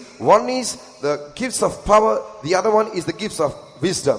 இந்த ஞானத்தின் வரமும் வல்லமையின் வரமும் நம்மை அவருக்கு நேராக அவரை போல மாற்றுவதற்காக நமக்குள்ளே கிரியை செய்கிறது. ප්‍රඥාවේ දීමනා සහ බලයේ දීමනා උන්වහන්සේ ඉදිරියේ සම්පූර්ණව දකිනු ලබන්නට අපට උපකාර කරයි. These gifts of power and gifts of wisdom are transforming us so that we might be found perfect before him. இந்த வரங்களும் இந்த கிருபையும் நம்முடைய மத்தியிலே சபைக்குள்ளே கிரியை செய்யும்படிக்கு நம்மை ஒப்புக் கொடுக்க வேண்டியது மிக அவசியம். මේ දීවනා සහ කරුණාවල් අප මැදියේ ක්‍රියා කරනු ලැබීම සඳහා අපව උන්වහන්සේට බාර කිරීම අත්‍යවශ්‍යයි. It is very essential for us that we should surrender ourselves to these gifts so that we might be made perfect. சபைக்குள்ளே பரிசுத்த ஆவியானவர் ஊற்றப்பட்டதான நாளிலே இப்படிப்பட்டதான வரங்கள் எல்லாம் கிரியை செய்கிறது என்பதை குறித்து அப்போஸ்தலனாகிய பவுல் குறிப்பிடுகிறார். සභාවේ ශුද්ධාත්ම වැගිරීම සිදු වූ මුල් සමයේ මෙවන් දීමනා සභාව තුළ ක්‍රියා කළ ආකාරය පිළිබඳව ශුද්ධ පෞල් තුමා සඳහන් කර St. තිබෙනවා. Paul clearly states that when first the Holy Spirit was poured to this earth, these gifts operated in the first century church.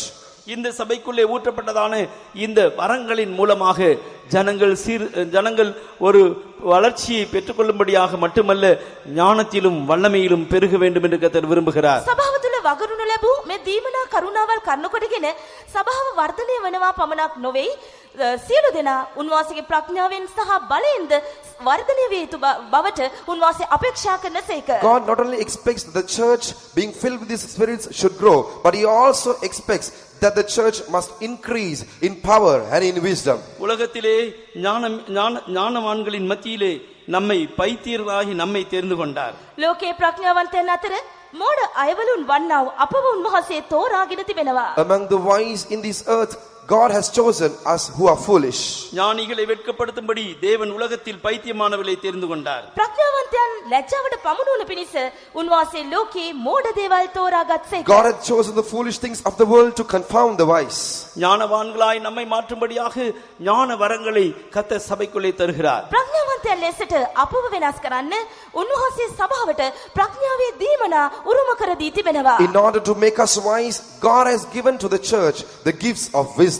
இது உலகத்தின் ஞானம் அல்ல, பரலோகத்தின் ஞானமாக இருக்கிறது. මේ ලෝකීය ඥානය නොවේ, මේ ස්වර්ගීක ඥානයයි. This is not the wisdom of this world, this is the heavenly wisdom. இது எழுத்துக்குரிய ஞானம் அல்ல, ஆவிக்குரிய ஞானமாக இருக்கிறது. මේ පදගතාර්ථ ප්‍රඥාවක් නොවේ, මේ ආත්මීක ප්‍රඥාවකි. This is not the literal wisdom, but it is the spiritual wisdom. உலகத்தின் ஞானிகளை வெட்கப்படுத்தும்படியாக பைத்தியமாகிய நமக்குள்ளே தேவ ஞானத்தை வைக்கும்படியாக இந்த வரத்தை சபைக்குள்ளே ஊற்றுகிறார். ලෝකී ප්‍රඥාවන්තයන් ලැජ්ජාවට පත් කිරීම සඳහා මෝඩ අප තුලට උන්වහන්සේ මේ ප්‍රඥාවේ දීමනා තබා තිබෙනවා. In order to confound the wise of this world, God has chosen us and placed his wisdom into us and has given us this gifts of wisdom. பலமுள்ளவைகளை வெட்கப்படுத்தும்படி தேவன் உலகத்தில் பலவீனமானவைகளை தெரிந்து கொண்டார். බලවන්තයන් ලැජ්ජාවට පත් කිරීම සඳහා උන්වහන්සේ ලෝකේ දුර්වල අය තෝරාගත්තා. God had chosen the weak things of the world to confound the things which are mighty. பலவிதமான தோல்விகளும் பலவீனங்களும் உள்ளதான நம்மை இந்த உலகத்தில் இந்த மேன்மையான சபைக்கு என்று கொண்டு வந்து இந்த அவருடைய வல்லமையின் வரங்களால் நம்மை நிரப்பி நம்மை பலவான்களாக்குகிறார். දුබලතා සහ නොයෙකුත් පරාජයන් වලින් සපිරුණු ජීවිත ගත කළා අපව උන්වහන්සේ තෝරාගෙන උන්වහන්සේ මේ දීමනා අපට ලබා දී උන්වහන්සේගේ බලයෙන් අප උපුරවා තිබෙනවා. The Lord has given us the gifts of power in order to confound the mighty things of this world by choosing the weak things of the world and strengthening them. உலகத்தின் பலமும் வல்லமையும் அல்ல, தேவ பலத்தினாலும் தேவ வல்லமையினாலும் நம்மை நிரப்பும்படியாய் வரங்களை சபைக்குள்ளே தந்தருளுகிறார். ලෝක බලයේ ශක්තිය නොවේ, දිව්‍ය බලය හා ශක්තිය අපව පුරවාලීම සඳහා උන්වහන්සේ ප්‍රඥාවෙන් සහ බලයේ දීමනා අපට ලබා දී තිබෙනවා. Not to be filled with the wisdom and the strength of this world, but in order that we may be filled with the wisdom and strength of God, God has given these gifts of power and gifts of wisdom unto us. இந்த ஜீவனுள்ள கற்களை போல ஆவிக்குரிய மாளிகை ஆகிய இந்த ஜீவனுள்ள சபைக்குள்ளே கர்த்தர் நம்மை கொண்டு வந்து அவர் வரங்களினால் நிரப்பி நம்மை தம்மை போல மாற்றும்படி விரும்புகின்றார். ජීවමාන ගල්වලින් සමන්විත ආත්මික ගෘහයක් වන මේ සභාව තුළට උන්වහන්සේ අපව ගෙනවිත් උන්වහන්සේගේ බලයෙන් සහ උන්වහන්සේගේ ප්‍රඥාවෙන් කරුණාවෙන් අපව පුරවා තිබෙනවා. God has brought us into this house or church of God which has been built up with the lively stones and has filled us with his power and wisdom and these gifts. இந்த சபைக்குள்ளே கர்த்தர் அடுத்ததாக ஊழியங்களை தந்தருளுகிறார். මීළඟට මේ සභාව තුළ උන්වහන්සේ සේවාවන් ලබා දී තිබෙනවා. God has given certain offices in this church. நம்மை பூர்ணப்படுத்தும்படியாக 8 விதமான ஊழியங்களை சபையிலே ஏற்படுத்துகிறார். අපව සම්පූර්ණ කිරීම සඳහා 8 ආකාර සේවාවන් උන්වහන්සේ අපට ලබා In දී order to තිබෙනවා. bring us into perfection, he has given 8 offices to the church. 2 கொரிந்தியர் 12ஆம் அதிகாரம் 28ஆம் வசனத்திலே வாசிக்கும்போது දෙවන කොරින්ති 12 වන පරිච්ඡේදයේ 28 වන පදය කියවද්දී When we read 2 Corinthians 12:18, அங்கே 8 விதமான ஊழியங்களை சபையிலே ஏற்படுத்துகிறார். ඒ ස්ථානයේ 8 ආකාර සේවාවන් උන්වහන්සේ සභාවේ නියම කර තිබෙනවා. there he has appointed 7 offices in the church. கர்த்தருடைய பரிசுத்த நாமத்துக்கு மகிமை உண்டாகட்டும். 8 offices in the church. Glory be to the holy name of God. இந்த 8 விதமான ஊழியங்களின் மூலமாக நம் பூர்ணத்துக்கு நேராக நம்மை நடத்துவதற்காக தேவன் விரும்புகின்றார். පළවෙනි කොරින්ති 12:28 මේ සේවාට තුලින් උන්වහන්සේ අපව සම්පූර්ණත්වයේ කරා මඟ පෙන්වනවා. Through these offices, the Lord leads us, the church, into his perfection. கர்த்தருடைய பரிசுத்த நாமத்துக்கு மகிமை உண்டாகட்டும். ස්වාමිනවහන්සේගේ ශුද්ධ නාමයට මහිමය Glory be වේවා. to the holy name of God. இந்த 8 விதமான ஊழியங்களை நமக்குள்ளே செய்யும்படியாக 5 விதமான அப்போஸ்தலர்களை அல்லது உத்தியோகஸ்தர்களை கர்த்தர் ஏற்படுத்துகிறார். මේ සේවා 8 අප තුලින් සිදු කිරීම සඳහා උන්වහන්සේ තනතුරු 5ක්ද සභාවේ නියම කර තිබෙනවා. In order to fulfill these 8 ministries, the Lord has appointed 5 different kinds of offices. கர்த்தருடைய பரிசுத்த நாமத்துக்கு மகிமை உண்டாவதாக. ස්වාමිනවහන්සේගේ ශුද්ධ නාමයට මහිමය Glory be to the වේවා. holy name of இந்த God. 5 விதமான உத்தியோகஸ்தர்கள் பரிசுத்தமாக்கப்பட்டதான ஒரு கூட்டத்தாரை கர்த்தர் பரிசுத்தத்தின் மேல் பரிசுத்தமடை செய்யும்படியாக அவர் ஏற்படுத்தி இருக்கிறார். මේ පස් ආකාර තනතුරු ශුද්ධ කරනු ලැබූ සභාව ශුද්ධකමින් ශුද්ධකමට ගෙන යාම සඳහා උන්වහන්සේ විසින් නියම කරන තිබෙනවා. The Lord has appointed these 5 officers in order to take this church of God, which has been sanctified from perfection to perfection. இங்கே இந்த 5 விதமான உத்தியோகஸ்தர்கள் பாவத்திலிருந்து ஜனத்தை பரிசுத்தத்துக்கு நடத்துவது மட்டுமல்ல, පස් ආකාර තනතුරු සෙනගව පාපයෙන් ශුද්ධකම වෙතට මඟ පෙන්වනවා පමණක් නොව Not only do these officers lead the church from sin unto holiness, பரிசுத்தவான்கள் சீர்பொருந்தும் பொருட்டு சுவிசேஷ ஊழியத்தின் வேலைக்காக கிறிஸ்துவின் சரீரமானது பக்தி விருத்தி அடைவதற்காக கர்த்தர் இந்த 5 விதமான உத்தியோகஸ்தர்களை ஏற்படுத்துகிறார். ශුද්ධවන්තයන්ගේ සම්පූර්ණ වීම සඳහා සේවය කිරීමේ වැඩය පිණිස මේ පස් ක්‍රිස්තුස් වහන්සේගේ ශරීරයේ වර්ධනය වීම සඳහා මේ පස් ආකාර තනතුරු උන්වහන්සේ සභාවේ නියම කර for the තිබෙනවා. perfecting of the saints, for the work of the ministry, for the edifying of the body of Christ, these 5 officers have been appointed in the church. இந்த 5 விதமான உத்தியோகஸ்தர்களாகிய அப்போஸ்தலர் தீர்க்கதரிசிகளை கர்த்தர் நமக்கு சபையிலே தந்திருக்கிறார். පස් ආකාර තනතුරු අන්තර්ගත එනම් ප්‍රේරිත හා ප්‍රොපේතවරුන් ස්වාමීන් වහන්සේ අපට සභාවේ ලබා දී තිබෙනවා. God has given us these 5 officers, including the apostles and the prophets, in order that the church might grow unto perfection. இவர்கள் நாம் ஒருமைப்பட்டவர்களாய் மாற்றும்படியான உபதேசத்தை கொடுக்கும்படி ஏற்படுத்தப்பட்டதான நடத்திப்புக்காரர்கள் என்று அழைக்கப்படுகிறார்கள். අපව එකමුතුකමට මඟ පෙන්වනු ලබනා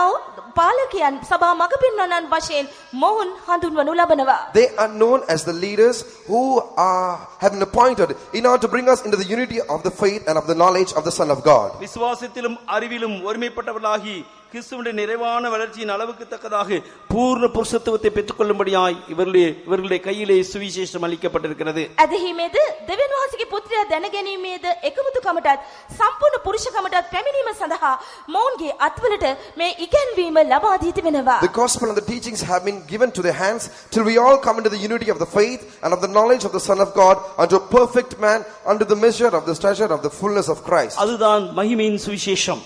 මේ තමයි මහිමේ සුභාරංචිය. That is the glorious gospel. இந்த மகிமையின் சுவிசேஷத்தின் மூலமாக அவர்கள் நம்மை நடத்துகிறார்கள். මහිමේ සුභාරංචිය තුලින් ඔවුන් අපව මඟ පෙන්වයි. They are leading us through this gospel, glorious gospel.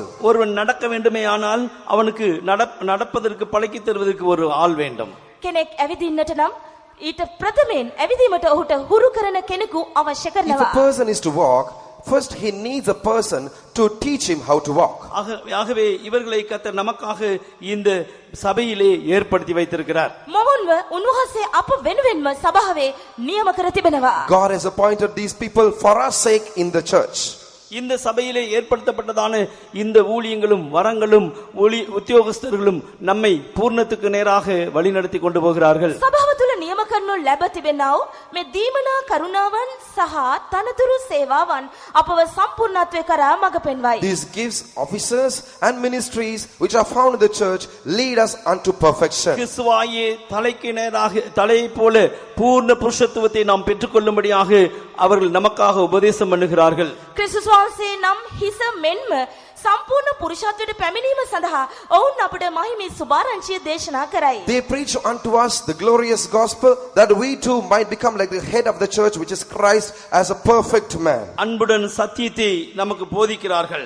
ප්‍රේමයෙන් සත්‍ය අපට උගන්වයි. They preach us the truth in love. தலையாகிய கிறிஸ்துவுக்குள் எல்லாவற்றிலேயும் நாம் வளரும்படியாக அவர்கள் நமக்காக கிரியை நடப்பிக்கிறார்கள். හිසනම් ක්‍රිස්තුස් වහන්සේ තුල සියල්ලෙහි අප වර්ධනය වීම සඳහා ඔවුන් අප වෙනුවෙන් සෑම දෙයක්ම කරයි. They do all things or everything for us so that we might grow through the head, which is Jesus Christ. தலையானது எப்படி ஒரு சீர்பட்டது போல காணப்படுகிறதோ, பூர்ண புருஷத்துவத்தை பெற்றிருக்கிறதோ அதுபோல அல்லது கர்த்தராகிய இயேசு கிறிஸ்து நிறைவான வளர்ச்சிக்கு தக்கதாக அந்த பூர்ண புருஷத்துவத்தை நாம் பெற்றுக்கொள்ளும்படிக்கு கர்த்தர் சபையிலே 5 விதமான உத்தியோகஸ்தர்களை தந்திருக்கிறார். උන්වහන්සේ සභාව සම්පූර්ණත්ව සිටිනාක් සීමාපතේ සම්පූර්ණ පුරුෂත්වය ඒ සම්පූර්ණ වර්ධනය වීම ලබා ගැනීම සඳහා සභාව තුළ උන්වහන්සේ මේ තනතුරු පහ නියම කර තිබෙනවා. Just as Jesus, the head of the church, is perfect, he has given us appointed these 5 officers so that we too also might reach his perfection. இப்படிப்பட்டதான 6 விதமான காரியங்களை கர்த்தர் நமக்கு செய்து நம்மை இந்த சபைக்குள்ளே கொண்டு வருகிறார். මෙබඳු 6 ආකාර දේවල් අපට ලබා දෙමින් මේ සභාව තුළට උන්වහන්සේ අපව ගෙනවිත් තිබෙනවා. Thus, by doing six different things, the Lord brings us into this church. இந்த சபைக்குள்ளே கொண்டு வரப்படுகிறது மட்டுமல்ல, சபையிலே ஒரு பூர்ணத்துவத்தை ஏற்படுத்துவது மட்டுமல்ல, அந்த பூர்ணமாக்கப்பட்ட சபையை எடுத்துக்கொள்ளும்படியாக இயேசு சீக்கிரம் வரப்போகிறார். සභාව තුළට ගෙනෙනු ලැබුවා පමණක් නොවේ, ගෙනෙනු ලැබූ සභාව සම්පූර්ණ කරනු ලබනවා පමණක් නොවේ, සම්පූර්ණ කරනු ලබන සභාව ගෙන යාම සඳහා යේසුස් වහන්සේ ඊතා ඉක්මනින් එනසේක. Not only have we been brought into the church, not only are we growing unto this perfection, but in order to rapture the perfected church, Jesus Christ is coming in his glory. இந்த சபைக்குள்ளே கர்த்தர் நம்மை கொண்டு வந்து மகிமையுள்ள சபையாக நம்மை மாற்றி பாவமில்லாமல் நாம் அவளோடு கூட அவருடைய வருகைக்காக காத்திருக்கும்படியாக நம்மை அவர் போதித்துக் கொண்டிருக்கிறார். සභාව තුළට අපව ගෙනවිත් තේජවත් සභාවක් වශයෙන් පවින් තොරව ශුද්ධවත් ජීවිත ගත කරමින් උන්වහන්සේගේ ඊම උනන්දු ප්‍රාර්ථනාවෙන් බලා සිටීම සඳහා උන්වහන්සේ මේ සභාව තුළට අපව ගෙනවිත් තිබෙනවා. He is preaching unto us, having brought us into this church and having sanctified us so that we might earnestly, ardently look for his wait for his appearing, preserving ourselves as holy without sin. இந்த பூமியிலே நாம் இப்பொழுது கிருபையின் காலத்திலே காணப்படுகிறோம் என்று காலையில் நம்முடைய தலைமை பாஸ்டர் சொன்னார்கள். අද අපි මේ පොළවේ කරුණාවේ කාලයේ ජීවත් වෙන බවට උදෑසන දේශනෙන් අප ඇසුවා. In the morning we heard as to how our chief pastor said that we are found in the grace period. கிருபையின் வாசல் நமக்காக திறக்கப்பட்டிருக்கிற காலம் இது. කරුණාවේ දොරගලු අප වෙනුවෙන්ම විවර කරනු ලැබූ කාලයකි මෙය. This is the period of time when the door of grace is open unto us. கிருபையின் வாசலை அடைத்து தம்முடைய மகிமையுள்ள சபையை தாம் எடுக்கும்படியாக கர்த்தராகிய இயேசு கிறிஸ்து அதிசீக்கிரமாய் வெளிப்பட போகிறார். කරුණාවේ දොරටු වසා මහිමවත් සභාව තමන් වෙතට ගෙන යාම සඳහා යේසුස් වහන්සේ ඉතාමත් ඉක්මනින් එනසේක. Jesus is coming very soon, having closed the door of grace and to gather his perfected church. அந்த வருகையை நாம் எதிர்நோக்கி ஆவலோடு கூட காத்துக் கொண்டிருக்கிறோம். එම ඊම උනන්දු ප්‍රාර්ථනාවෙන් ආශාවෙන් යුක්තව අප We බලා are සිටිනවා. ardently waiting for his appearing. இந்த பூமியிலிருந்து எடுக்கப்படும் நாளுக்காக நாம் ஆயத்தமாய் காத்துக் கொண்டிருக்கிறோம். அதுதான் நம்முடைய சபையின் நோக்கமாக இருக்கிறது. මේ පොළවෙන් ඔසවා ගනු ලබන දිනය වෙනුවෙන් අපි උනන්දු ආශාවෙන් ප්‍රාර්ථනාවෙන් බලා සිටිනවා. අපගේ ඒකායන ප්‍රාර්ථනාව එයයි. We are ardently, earnestly waiting for us to be raptured from this earth, and that is the main purpose of this church. கர்த்தர் வரும்போது ஒரு மகிமையுள்ள சபையாக நாம் மத்திய ஆகாயத்தில் எடுத்துக்கொள்ளப்பட்டு அவரோடு கூட நித்திய காலமாய் ஜீவிக்கும்படிக்கு அந்த மத்திய ஆகாயத்தில் எடுத்துக்கொள்ளப்படுவோம் என்பதுதான் நம்முடைய நம்பிக்கையாக இருக்கிறது. උන්වහන්සේ එන කල තේජවත් සභාවක් වශයෙන් මධ්‍ය ආකාශයේ ප්‍රකාශ වෙන උන්වහන්සේ හා සමග සදාකලින් අතරින් සදාකාලිට සිටීමට අපව ඔසවා ගනු ලබනවා යන්න අපගේ විශ්වාසයයි බලාපොරොත්තුවයි. It is our only hope that when he shall appear, we shall also be transformed as a perfected church and be gathered together with him and forever live with him. கர்த்தராகிய இயேசு கிறிஸ்து அவர் மத்திய ஆகாயத்திலே வெளிப்படுகிறதான நாளை குறித்து நாம் நாளுக்கு நாம் எப்படி ஆயத்தமாக்கப்பட வேண்டும் என்று அறிந்திருக்கிறோம். ස්වාමී යේසුස් ක්‍රිස්තුස් වහන්සේ මධ්‍ය ආකාශයේ ප්‍රකාශ වන ඒ දුනේ උදෙසා අපි කෙලෙසින් සූදානම් විය යුතුද යන්න අප දැනගෙන සිටනවා. We are aware as to how we should prepare ourselves for the day of his appearing. கர்த்தராகிய இயேசு கிறிஸ்துவின் வருகை அடுத்து நெருங்கிக் கொண்டிருக்கிற ஒன்றாயிருக்கிறது. ස්වාමී යේසුස් ක්‍රිස්තුස් වහන්සේගේ ඊම ඊටමත් ලං වෙන එක්තරා දෙයක්ව තිබෙනවා. The coming of the Lord Jesus Christ is a thing which is very nigh, which is approaching us. இந்த பூமிக்கு ஒரு அழிவு வைக்கப்பட்டிருக்கு என்பதை நாம் அறிந்திருக்கிறோம். මේ පොළවට විනාශයක් තබා තිබෙන බවද අප දැන සිටනවා. We know that destruction is kept for this earth. இந்த பூமிக்கு ஒரு உபத்திரவ காலம் வைக்கப்பட்டிருக்கு என்று நாம் அறிந்திருக்கிறோம். මේ භූමියට පීඩාවේ කාලයක් තබා තිබෙන බවද අප දැනගෙන සිටනවා. We know that tribulation awaits this earth. அந்த உபத்திரவ காலத்துக்கு முன்பதாக கர்த்தராகிய இயேசு கிறிஸ்து நம்மை எடுத்துக்கொண்டு கிருபையின் வாசலை அடைக்க சீக்கிரமாய் வருகிறார். පීඩා කාලයට පෙර ආතුව අපව ඔසවාගෙන කරුණාවේ දොරටු වසා දැමීම සඳහා යේසුස් වහන්සේ හනිහනිකට එනසේක. In order that he might preserve us from this time of tribulation and to close the door of grace and to gather us together with him, Jesus is appearing very soon. ஒருவரேனும் நாம் கைவிடப்பட்டு போக கூடாது என்பதுதான் தேவனுடைய நோக்கமாக இருக்கிறது. එම අවස්ථාවේදී අප එක්කෙනෙක්වත් අත්හැනු නොලැබිය යුතු යන්න උන්වහන්සේගේ එකම බලාපොරොත්තුවයි. It is the hope and the desire and purpose of God that when he shall appear, none of us should be left behind. அவர் நமக்காக தாமதித்துக் கொண்டிருக்கிறார் என்பதை நாம் விளங்கிக் கொள்வோமாக. උන්වහන්සේ අප වෙනුවෙන්ම ප්‍රමාද වන බවත් අපි තේරුම් ගනිමු. Let us realize and understand that it is for our sake that he is delaying his coming. அவர் நமக்காக தாமதித்துக் கொண்டிருக்கிறார் என்கிறபடினாலே நம்முடைய இருதயத்திலும் நம்முடைய மனதிலும் கடினம் உண்டாக கூடாது.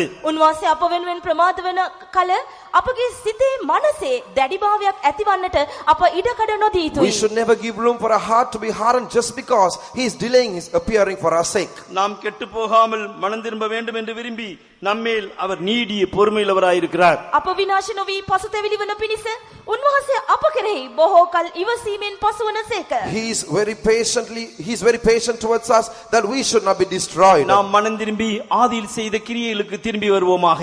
පශ්චාත්තාප වී ප්‍රථම ක්‍රියාවලට අපි නැවත හැරියෙමු. Let us repent and come back to our first works. நாம் மனம் திரும்பி ஆதியின் அன்புக்குள்ளே கடந்து வருவோமாக. පශ්චාත්තාප වී අපි පළමු ප්‍රේමය වෙතට ඇතුල් වෙමු. Let us repent and come back to the first works. கர்த்தராகிய இயேசு கிறிஸ்து மத்திய ஆகாயத்திலே வெளிப்படும்போது ස්වාමී යේසුස් ක්‍රිස්තුස් වහන්සේ මැද ගුවනේ ප්‍රකාශ වන විට When Lord Jesus Christ shall appear in the media, 1 தெசலோனிக்கர் 4 அதிகாரம் 16 17 வசனத்திலே வாசிக்கும்போது පළවෙනි තෙසලෝනික 4 වන පරිච්ඡේදයේ සඳහන් පරිදි just as it's mentioned in 1 Thessalonians 4th chapter the 13th verse, அவர் கர்த்ததாமே ஆரவாரத்தோடும் பிரதான தூதனுடைய எக்கால சத்தத்தோடும் தேவ எக்காலத்தோடும் வானத்திலிருந்து இறங்கி வருவார். 10 වෙනි පදයේ මක්නිසාද උන්වහන්සේ මහත් ශබ්දයක්ද උත්තම දේව දූතයෙකුගේ හඬද දෙවියන් වහන්සේගේ හොරණෑ නාදයට ඇතුව ස්වර්ගයෙන් බස්නාසේක. 16th verse, for the Lord himself shall descend from heaven with a shout of the archangel and with the trump of God. அப்பொழுது கிறிஸ்துவுக்குள் மரித்தவர்கள் முதலாவது எழுந்திருப்பார்கள். එකල ක්‍රිස්තුස් වහන්සේ තුල මලාව අය පළමු කොට නැගිටින්නෝය. And the dead in Christ shall rise first. பின்பு உயிரோடு இருக்கிற நாமும் எடுத்துக்கொள்ளப்படுவோம் என்று வாசிக்கிறோம். එවිට ජීවත් ව ඉතුරු සිටින අපි එක විටම ඔවුන් සමග ස්වාමීන් වහන්සේ සම්මුඛ වීමට අහසට ඇද ගනු ලබමුයි We කියා further ඇත. read, then we which are alive and remain shall be caught up together with him. சபையானது ஒரு மகிமையுள்ள சபையாய் கிறிஸ்துவுக்கு முன்பாய் நிறுத்தப்பட வேண்டுமே ஆனால் அது கிறிஸ்துவுக்குள் ஜீவித்து மரித்ததான பரிசுத்தவான்களாய் இருக்க வேண்டும். සභාව මහිමවත් සභාවක් වශයෙන් උන්වහන්සේ ඉදිරියේ ඔප්පු කර ගැනීම සඳහා ක්‍රිස්තුස් වහන්සේ උදෙසා ජීවත් වී නැසුණා වූ ශුද්ධවන්තයන් සිටිය යුතුව තිබෙනවා. If the church has to be presented as glorious and perfect before God, then the ones who have died should have lived and died in Christ. கிறிஸ்துவுக்குள் மரித்தவர்கள் மாத்திரம்தான் முதலாவது எழுந்திருப்பார்கள். ක්‍රිස්තුස් වහන්සේ තුල මලාව අය පමණයි ප්‍රථමයෙන් නැගිටවනු ලබන්නේ. The ones who have died in Christ shall rise up first. கிறிஸ்துவுக்குள்ளே மரிக்கிற ஒரு மரணம் உண்டு, கிறிஸ்துவுக்கு வெளியே மரிக்கிற ஒரு மரணமும் உண்டு. ක්‍රිස්තුස් වහන්සේ තුල මරණයට පත්වෙනා වූ අත්දැකීමක් ඇත. ක්‍රිස්තුස් වහන්සේගෙන් එපිට මරණය ලබන අත්දැකීමක්ද ඇත. There is an experience of dying in Christ and there is an experience of dying without Christ. இப்பொழுது நாம் கேட்டது போல கிறிஸ்துவுக்குள்ளே கொண்டு வரப்பட்டு ஜீவனுள்ள கற்கள் ஆக்கப்படும்படிக்கு ஜீவித்து மரித்ததான பரிசுத்தவான்கள். ක්‍රිස්තුස් වහන්සේ තුලට ගෙනනු ලබන පිණිස ක්‍රිස්තුස් වහන්සේ වෙතට ගෙනෙනු ලැබ උන්වහන්සේ උදෙසා ජීවත්ව මරුණ ඖෂධවන්තයන්. The saints have been brought in to be made as lively stones, to built up as a lively stone, and they have lived a life pleasing unto the Lord. அது மட்டுமல்ல, உயிரோடு இருக்கிறதான நாமும் கூட அவரை காணும்படியாக நாம் எடுக்கப்படுவோம். ඒ විතරක් නෙවෙයි, ජීවතුන් අතර සිටින අප උන්වහන්සේව දැකීම සඳහා ඔසවා ගනු ලබනවා ඇත. Such saints have lived and died in Christ, and we which are alive we shall also be caught up. இந்த ரெண்டு விதமான கூட்டத்தாருக்கும் ஒரு உயிர்த்தெழுதலின் ஆவி அவசியமாக இருக்கிறது. මේ ද්විත්ව කණ්ඩායමට නැවත නැගිටීමේ ආත්මය අවශ්‍ය කරනවා. Both these group need a spirit of resurrection. ஆகினால் தான் ஒவ்வொரு கூட்டங்களிலேயும் நாம்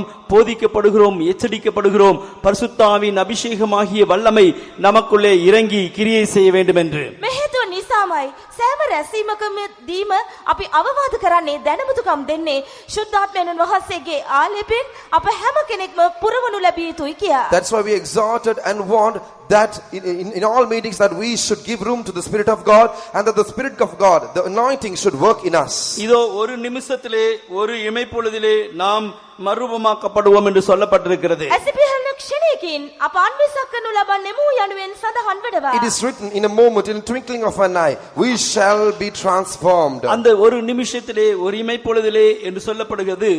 நாம் ஜீவினாலெல்லாம் எப்படியோ ஜீவித்து விட்டு அப்பொழுது அந்த ஒரு நிமிஷத்தில் நாம் உயிர் எடுத்துக்கொள்ளப்படுவோம் என்கிற ஒரு நம்பிக்கை நமக்கு இருக்கக்கூடாது. ඇසිපිහන ක්ෂණයකින් අපි අන්විසක් වන්නෙමු කියා කියද්දී අප ජීවත් වූ කාලය පුරා අපගේ හිතු කැමැත්තට කැමැස්සේ ජීවත් වී අපත් එලෙසින්ම ඇසිපිහන හෙළන ක්ෂණයකින් ඔසවා ගනු ලබනවායයි කිසි විටකත් අප නොසිතිය යුතුයි. When it said, in a moment, in a twinkling of an eye, we shall be transformed or raptured, we should not have the false hope of living whatever life we need on this earth and finally expect us to be transformed or ஆங்கில raptured. வேதத்திலே சரியாக எழுதப்பட்டிருக்கிறது, கண்ணிமைக்கும் நேரத்திலே ஒரு இமைப்பொழுதிலே என்று சொல்லப்பட்டிருக்கிறது. ඇසිපිහන ක්ෂණයකින් නිමේෂයකින් අප අන්විසක් කරනු ලබන්නෙමු යනුවෙන් සඳහන් වෙනවා. It is written, in a moment, in a twinkling of an eye, we shall be transformed. ஒரு நொடி பொழுதிலே சம்பவிக்க போகிற அந்த உயிர்த்தெழுதலின் சம்பவம் நாளெல்லாம் நமக்குள்ளே கிரியை செய்து அது நிறைவேறுகிற ஒன்றுதான் அந்த ஒரு இமைப்பொழுதிலே ஒரு நொடி பொழுதிலே உண்டாகிறது. ඇසිපිය හල්න ක්ෂණයකින්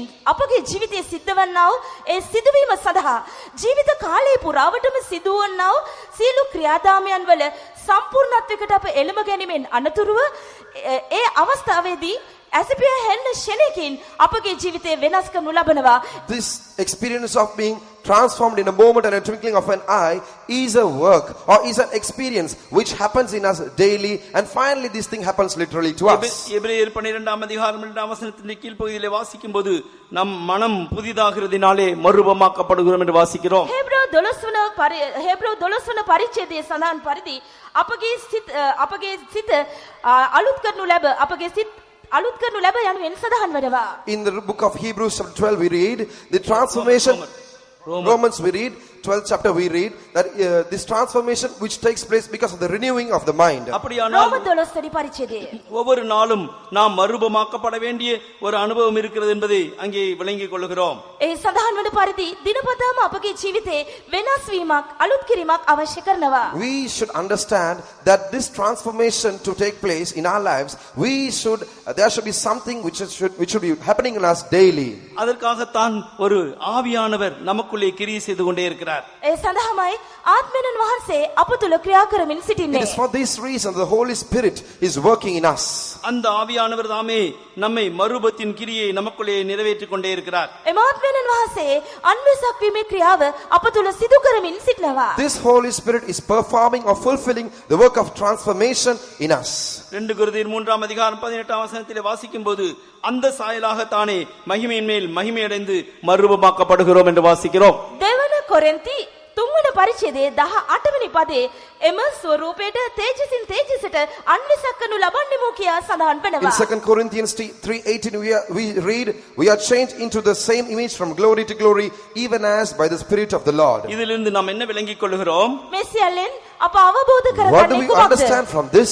ஒவ்வொரு நாளும் ஒரு உயிர்த்தெழுதலின் ஆவி நமக்குள்ளே கிரியை செய்து கொண்டே இருக்க வேண்டும். සෑම දවසකම නැවත නැගිටීමේ ආත්මය අප තුළ ක්‍රියා කරමින් තිබිය යුතුයි. Daily the Spirit of resurrection should keep working in us. கர்த்தருடைய பரிசுத்த நாமத்துக்கு மகிமை உண்டாகட்டும். සවිනාසගේ ශුද්ධ නාමයට Glory be මහිම to the holy වේවා. name of God. இதை குறித்து பரிசுத்த பவுல் ரோமாபுரிக்கு எழுதுகிறதான வேளையில் என்ன சொல்லுகிறார்? මේ පිළිබඳව ශුද්ධ පෞල්තුමා රෝමවරුන්ට ලියූ අවස්ථාවේදී ලියා තිබෙන්නේ කුමක්ද? When St. Paul writes about this to the Romans, what does he say? 8ஆம் அதிகாரம் 11ஆம் வசனத்தில் இயேசுவை மரித்தோர்ந்து எழுப்பினவருடைய ஆவி உங்களில் வாசமாயிருந்தால் கிறிஸ்துவை மரித்தோர்ந்து எழுப்பினவர் உங்களுக்குள்ளே வாசமாயிருக்கிற தம்முடைய ஆவியினாலே சாவுக்கு ஏதுவான இந்த சரீரத்தை உயிர்ப்பிப்பார். රෝමාට වන පරිච්ඡේදයේ 11 වෙනි පදය යේසුස් වහන්සේව මලවුන්ගේ නැගිටු තැනන් වහන්සේගේ ආත්මයන් වහන්සේ නුඹලා තුල වාසය කරනසේක් නම් ක්‍රිස්තුස් යේසුස් වහන්සේව මලවුන්ගේ නැගිටු තැනන් වහන්සේ නුඹලා තුලේ වසන තමන්ගේ ආත්මයන් වහන්සේ කරුණු කොටගෙන නුඹලාගේ මරණීය ශරීරයන්ද ජීවත් කරනසේක යනුයි. In Romans 8:11 he says, but if the spirit of him that raised up Jesus from the dead dwell in you, he that raised up Christ from the dead shall also quicken your mortal bodies by his spirits that dwelleth in you. By his spirit that dwelleth in you. இந்த பூமியிலே நாம் ஜீவிக்கிற நாளில் தானே அந்த உயிர்த்தெழுதலின் ஆவி நமக்குள்ளே கிரியை செய்யும்படி இடம் கொடுக்க வேண்டும். அந்த ஆவியை அனுபவிக்க வேண்டும். මෙහි මත ජීවත් වන විටදීම මහිමේ ආත්මයන් වහන්සේ අප අධ්‍යක්ෂ යුතුයි. එම මහිමේ ආත්මයන් වහන්සේට අප තුල ක්‍රියා කිරීමට අප ඉඩ දිය යුතුයි. When we are alive on this earth, we should allow this spirit to work in us, and we should have the experience of the working of this spirit in us. நான் கண்டதான 2 சாட்சிகளை குறித்து சொல்லி என்னுடைய பிரசங்கத்தை முடிக்கிறேன். මාදුට සාක්ෂි දෙකක් ඔබට පවසමින් මාගේ දේශනය අවසන් කරමි. I would like to tell two instances of two testimonies and conclude my testimony. Easter ஞாயிற்றுக்கிழமை அன்று இந்த கிறிஸ்துவை மரித்தோரில் எழுப்பினவருடைய ஆவி நம்மிலே வாசமாயிருந்தால் சாவுக்கு ஏதுவான சரீரத்தை அவர் உயிர்ப்பிப்பார் என்று பிரசங்கித்துக் கொண்டிருந்தான வேளையில் පසුගිය පාස්කු ඉරුදින දේශනයේදී ක්‍රිස්තුස් වහන්සේව මලවුන්ගේ නැගිටව තැනන් වහන්සේගේ ආත්මයන් වහන්සේ අප තුළ වසනසේක් නම් එම ආත්මයන් වහන්සේ අපගේ ආත්මය අපගේ ශරීරය මරණීය ශරීරය ප්‍රාණවත් කරනසේක යනුවෙන් දේශනා කළා. Last Easter, while I was teaching from this text saying, but if the spirit of him that raised up Jesus from the dead dwell in you, he that raised up Christ from the dead shall quicken your mortal bodies. பிரசங்கத்தை ஆங்கிலத்தில் எழுதி சொன்னவர் அப்படியே மெதுவாக கீழே விழுந்து விட்டார்.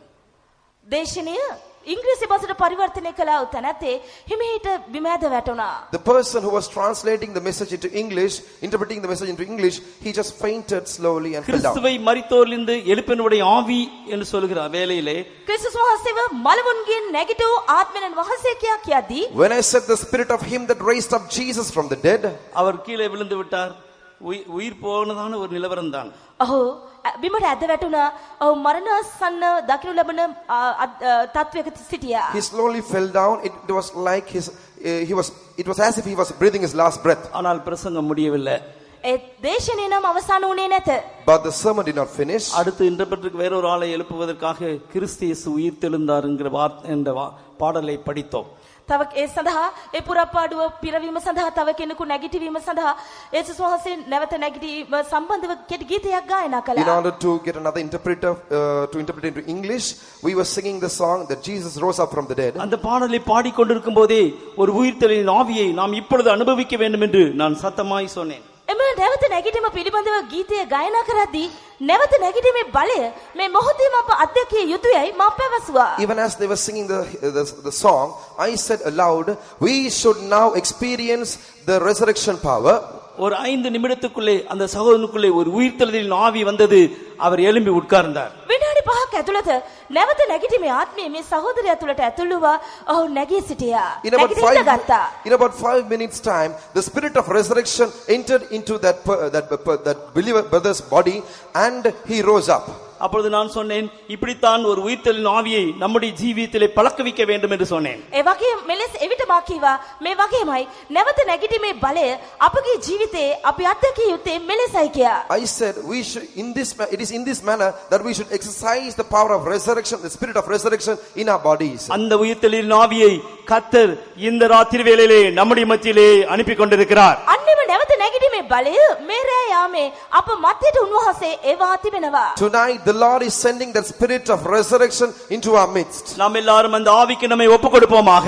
අප හැම කෙනෙක්ම ඒ ආත්මයට බාර කරමු. Let us surrender ourselves to that spirit. நம்முடைய ஆவி ஆத்மா சரீரம் முற்றிலும் உயிர்ப்பிக்கப்படும்படியாய் கர்த்தருடைய கரத்திலே ஒப்புக் கொடுப்போமாக. අපගේ ආත්මේ ප්‍රාණී ශරීරය ප්‍රාණවත් කරනු ලැබීම සඳහා සහ මුලින්ම උන්වහන්සේගේ හස්තයට අපව බාර කරමු. Let us surrender ourselves completely to the hands of God so that our body, soul and spirit may be quickened by the spirit. ஒருமுறை நான் கூட்டம் நடத்தும்படியாக வாகனத்தில் சென்று கொண்டிருந்தேன். එක් අවස්ථාවක රැස්වීමක් මෙහෙයවීම සඳහා මා වාහනයක ගමනේ Once I යෙදුණා. was traveling in a vehicle in order to conduct a meeting in a particular place. 60 kilometre பயணம் செய்து அந்த இடத்துக்கு போக வேண்டும். போகிறதான பாதி வழியிலேயே எனக்கு ஏதோ என்னுடைய இருதயத்துக்குள்ள ஏதோ படுகிறது போல இருந்தது. உடனே ஹார்ட் அட்டாக் வந்து விட்டது. යන අතර මග කිලෝමීටර් ගණනාවක් දුර යා යුතුව තිබුණා. යන අතර මගදීම මගේ හෘදයේ යම් කිසි අපහසුතාවයක් මට දැනුණා. ඒ අවස්ථාවේදී හෘදයාබාධයකට මා මුහුණ දුන්නා. I had to travel for about 60 kilometers, but on my way I suddenly developed a pain in my chest and it turned out to be a heart attack. சரியாக ஞாபகம் இல்லை. ஆனால் என்னால் அதாவது மூச்சு விட விடாத ஒரு நிலவரத்துக்குள்ளே அப்படியே காணப்பட்டேன். அந்த டிரைவர் எப்படியோ கொண்டு போய் ஃபெய்த்தோம்ல சேர்த்தார். හරියට මට මතක නැත. නමුත් හුස්ම ගැනීමේ අපහසුතාවයක් මට ඇති වුණා. වාහනේ රියදුරා කෙසේ හෝ ඇදිරි නිවසට මාව ගෙන ගියා. I cannot recall it clearly, but I developed and I was like in a very weary and fainty state, but somehow or other the driver took me to the faith home. என்னை தூக்கி கொண்டு போய் ஒரு இடத்துல படுக்க வைத்திருந்தார்கள்.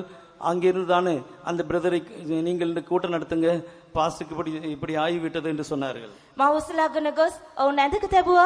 ඒ ස්ථානයේ බාර දේවසේවක සහෝදරයාට රැස්වීම මෙහෙවන්නට පැවසුවා. කුමක් නිසාද පාස්ටර් මෙවැනි රෝගාතුර තත්වයකට පත්ව සිටින බව ඔහුට පැවසුවා.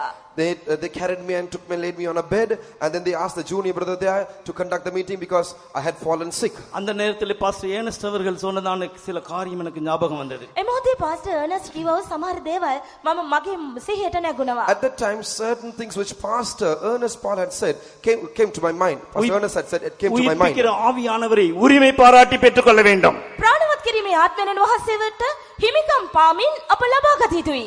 We should claim the spirit of resurrection and receive healing. அந்த வார்த்தை எனக்கு ஞாபகம் வந்த உடனே அதை மீண்டும் மீண்டும் சத்தமாய் சொல்ல ஆரம்பித்தேன்.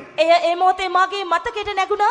යලි යලිත් ඒ ශබ්ද නගා එම වචනේ මා කියන්නට පටන් ගත්තා. When this thing came to my mind, I started to cry out loud and say this thing. எனக்குள்ளே ஒரு புதிய ஜீவன் உண்டாயிருந்தது. நான் அன்றைக்கு சபையிலே நான் பிரசங்கம் பண்ணி கூட்டங்கள் எல்லாம் நடத்தி எல்லா விசுவாசிகளுக்கும் ஜெபம் பண்ணி அனுப்பினேன். ඒ දවස් ඒ මොහොතේ නව ජීවියක් මගේ ශරීරය තුලට ඇතුල් වුණා.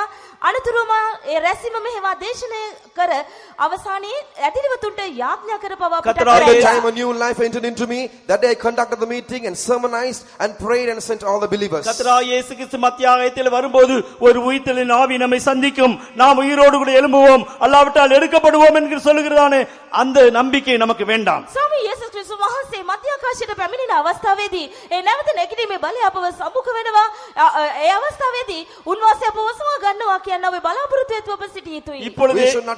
We should not have the hope that when Lord Jesus Christ shall appear, then that spirit shall enter into us and we shall be resurrected or get caught up. இப்பொழுதே அந்த ஆவி நமக்குள்ளே உயிர்ப்பிக்கப்படும்படியாய் நாம் ஒப்புக் கொடுப்போமாக. මේ මොහොතේදී පමණක් නොවේ. දැන්මම ඒ ආත්මය අප තුල ක්‍රියා කරන පිණිස අපි බාර වෙමු. Now itself let us surrender ourselves so that spirit might enter and work in us. நம்முடைய கால்களை முடக்குவோம். අප අපගේ දන හිස් Let us නමමු. bend our knees. கர்த்தரை உயிர்ப்பிக்கிற வல்லமை இன்றைக்கு உடைய ஆவி ஆத்ம சரீரத்தை உயிர்ப்பிக்கும்படியாய் கடந்து வந்து கொண்டிருக்கிறது. ඔබ උන්වහන්සේගේ නැවත නැගිටි බලය ඔබ අතගස්සන පිණිස අප මැදට පැමිණ තිබෙනවා. The spirit of his resurrection is coming into our midst in order to quicken your body, soul and spirit. அந்த ஆவியினாலே மகிமையின் மேல் மகிமையடைந்து ஒவ்வொரு நாளும் நாம் மறுரூபமாக்கப்படுவோமாக. கர்த்தர் தாமே நமக்கு அதுக்கு உதவி செய்வாராக. ඒ මහත්මයන් වහන්සේ කරුණ කොටගෙන තේජසින් තේජසට දවස් මත අන්වේෂණ කරනු ලැබමු. ස්වාමීන් වහන්සේව අප සියලු දෙනාට උපකාර කරනසේක. And by that spirit let us be transformed from glory to glory daily. May the Lord help us all.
ஹல்லேலூயா ஹல்லேலூயா ஹல்லேலூயா.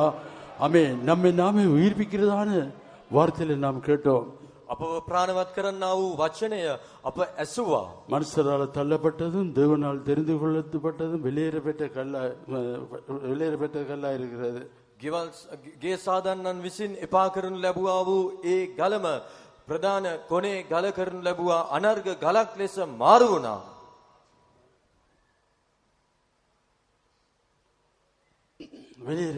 வெளியேறப்பட்ட கல்லாய் காணப்படுகிறோம். එය අනර්ග ගලක් ලෙස දකිනු ලබනවා. We are found as that precious stone. மூளைக்கல்லா இருக்கிறது. එය කොනේ ප්‍රධාන ගලයි. That precious stone is the cornerstone. அந்த கல்லோடு இணைக்கும்படியாகவே நம்மை ஒருவன் தெரிந்திருக்கிறார். ඒ ගල හා සමග එකට ගොඩනැගුණු ලබන්ට උන්වහන්සේ අපව තෝරාගෙන තිබෙනවා. In order that we may join together with that stone, we have been called. அந்த ஒளியான செட்லையும் பாவக்குழியிலிருந்து தூக்கி எடுத்து ඒ පාපේ හැල්පතේ මඩ වගුරෙන් උන්වහන්සේ අපව ඔසවා having lifted us up from that horrible pit and from that miry clay of sin, கண்மலை மேல் நிறுத்தி පර්වතය මත අපව සිටුවා. having placed us on the rock, எங்கள் அடிகளை உறுதிப்படுத்தி අපගේ පාද ස්ථිර කොට having made our steps steady, எங்களுக்குள்ள ஜீவன் உண்டாக்குறவராய் இருக்கிறார். අප තුල ජීවනය ඇති කරන තැනන් වහන්සේව සිටිනවා. he is a person, he is the God who is forming life in us. ஆமென். அந்த ஜீவனுள்ள ஆவி எங்களுக்கு தந்திருக்கிறார். ඒ ජීවමාන ආත්මය උන්වහන්සේ අපට දී He තිබෙනවා. has given us the spirit of அவருடைய life. வசனம் எங்களை உயிர்ப்பிக்கிறதா ඒ இருக்கிறது. වචනය අපව ප්‍රාණවත් His කරනවා. word quickens us. அவருடைய வசனம் எங்களை ஆயத்தப்படுத்துகிறதா இருக்கிறது. උන්වහන්සේගේ වචනය අපව එක්සත් කරනවා. His Amen. word unites us. அந்த வசனம் எங்களை உண்மையா ஒரு எல்லா பலவீனத்திலிருந்து விடுதலை ஆக்குறதா ඒ இருக்கு. වචනය සියලු දුර්වලකමින් අපව නිදහස් කරනවා. That word delivers us from all our weaknesses. அந்த ஆவியின் மூலமாக அது உறுதிப்படுத்துறதா இருக்கிறது. ඒ ආත්මයන්න් වහන්සේ කරුණු කොටගෙන උන්වහන්සේ එය எல்லாரும் ஆவியில ස්ථිර කරන நிரப்பப்படுவோம். සේක. Through that spirit, God makes us steadfast. எல்லாரும் ஆவியில நிரப்பப்படுவோம். සියලු දෙනාම ආත්මයෙන් Hallelujah. පුරවන All get filled in the spirit. கொஞ்ச நேரம் ஹalleluya. ස්වල්ප For a වෙලාවක් short while, let's get filled in the spirit.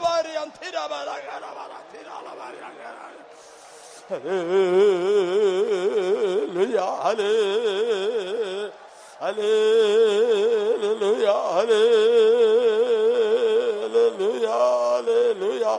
கிறிஸ்துவ மகிமையின் நாயினால் உயிர்ப்பித்ததான தேவன் நம்முடைய ஆவியின் மூலமா எங்களை சாவுக்கு ஏதுவான சரீரங்களை உயிர்ப்பிக்கிறவரா இருக்கிறார். ක්‍රිස්තුස් වහන්සේව මලුන්ගෙන් නැගිටුවා වූ තැනන් වහන්සේගේ ආත්මයන් වහන්සේ අප තුල වාසය කරන බැවින් අපගේ මරණීය ශරීරය උන්වහන්සේ ජීවත් The කරවනවා. spirit of him which raised up Christ from the dead, because it dwells in us, it is able to quicken our mortal அந்த bodies. உயிர்ப்பிக்கிற வல்லமை தருகிறார். උන්වහන්සේගේ මලුන්ගෙන් නැගිටවන්නා වූ බලය උන්වහන්සේ He අපට gives us the දෙනවා. spirit of அந்த resurrection. வல்லமை பெற்றுக்கொள்ளுங்கள். ඒ බලය Hallelujah. භාගන්න. Receive that power.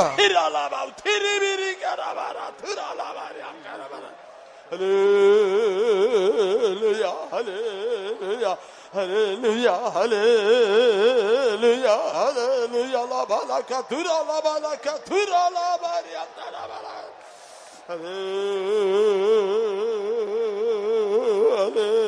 Hallelujah, hallelujah, hallelujah, hallelujah, la balaka tura la bariata la balaka.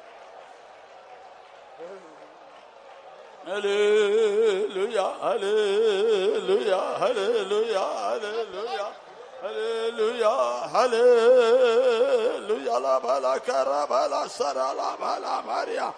ஆமென். சாவுக்கு எதுவான சரீரங்களை உயிர்ப்பிக்கிற தேவன் ஐயா, சாவுக்கு எதுவான சரீரங்களை உயிர்ப்பிக்கிற தேவன் ஐயா, இந்த வேளை இறங்கும் ஆண்டவரே, இறங்கும் ஐயா. ராபாவு சிராலா மாரியா திராலா மாரியா கரா எல்லாம் வல்லமை விடுதலை ஆக்கும், விடுதலை ஆக்கும் ஆண்டவர், விடுதலை ஆக்கும் ஐயா. இயேசுவே இறங்கும் ஐயா. ஹalleluya. ராபாவு சிராலா மாரியா. எந்த பலவீனம், எந்த சாத்தான கட்டுகளோ எல்லாம் இயேசுவின் நாமத்தில் விடுதலையாக வரட்டும் ஐயா. திராலா மாரியா தரவ அந்த நம்பிக்கையினால் உருவாக்கும் ஐயா, அந்த நம்பிக்கை உருவாக்கும் ஐயா. சிரா திராலா மாரியா தரவ. ஹalleluya, hallelujah, hallelujah, hallelujah, hallelujah, hallelujah, hallelujah. Rabam sirap thirikala maria tarabala. Amen, hallelujah. என் இயேசுவால் ஆகாதொன்றுண்டோ, என் இயேசுவால் ஆகாதொன்றுண்டோ, என் இயேசுவால் ஆகாதொன்றுண்டோ. ஆகாதொன்றுண்டோ என் இயேசுவால் ஆகாதொன்றில்லை. ஹல்லேலூயா. ஆமென். இயேசுவால் ஆகாதொன்றில்லை. இயேசுவால் ஆகாது, என் இயேசுவால் ஆகாது, என் இயேசுவால் ஆகாதொன்றில்லை. ஆகாதொன்றில்லை. ஆமென். ஹல்லேலூயா. ஆகாதொன்றில்லை. என் இயேசுவால் ஆகாது, என் இயேசுவால் ஆகாது, என் இயேசுவால் ஆகாதொன்றில்லை. என் இயேசுவால் ஆகாதொன்றில்லை. ஆமா ஆண்டவரே, உம்மால் ஆகாதொன்றில்லையா, உம்மால் ஆகாதொன்றில்லையா. இயேசுவே, உம்மால் ஆகாதொன்றில்லையா.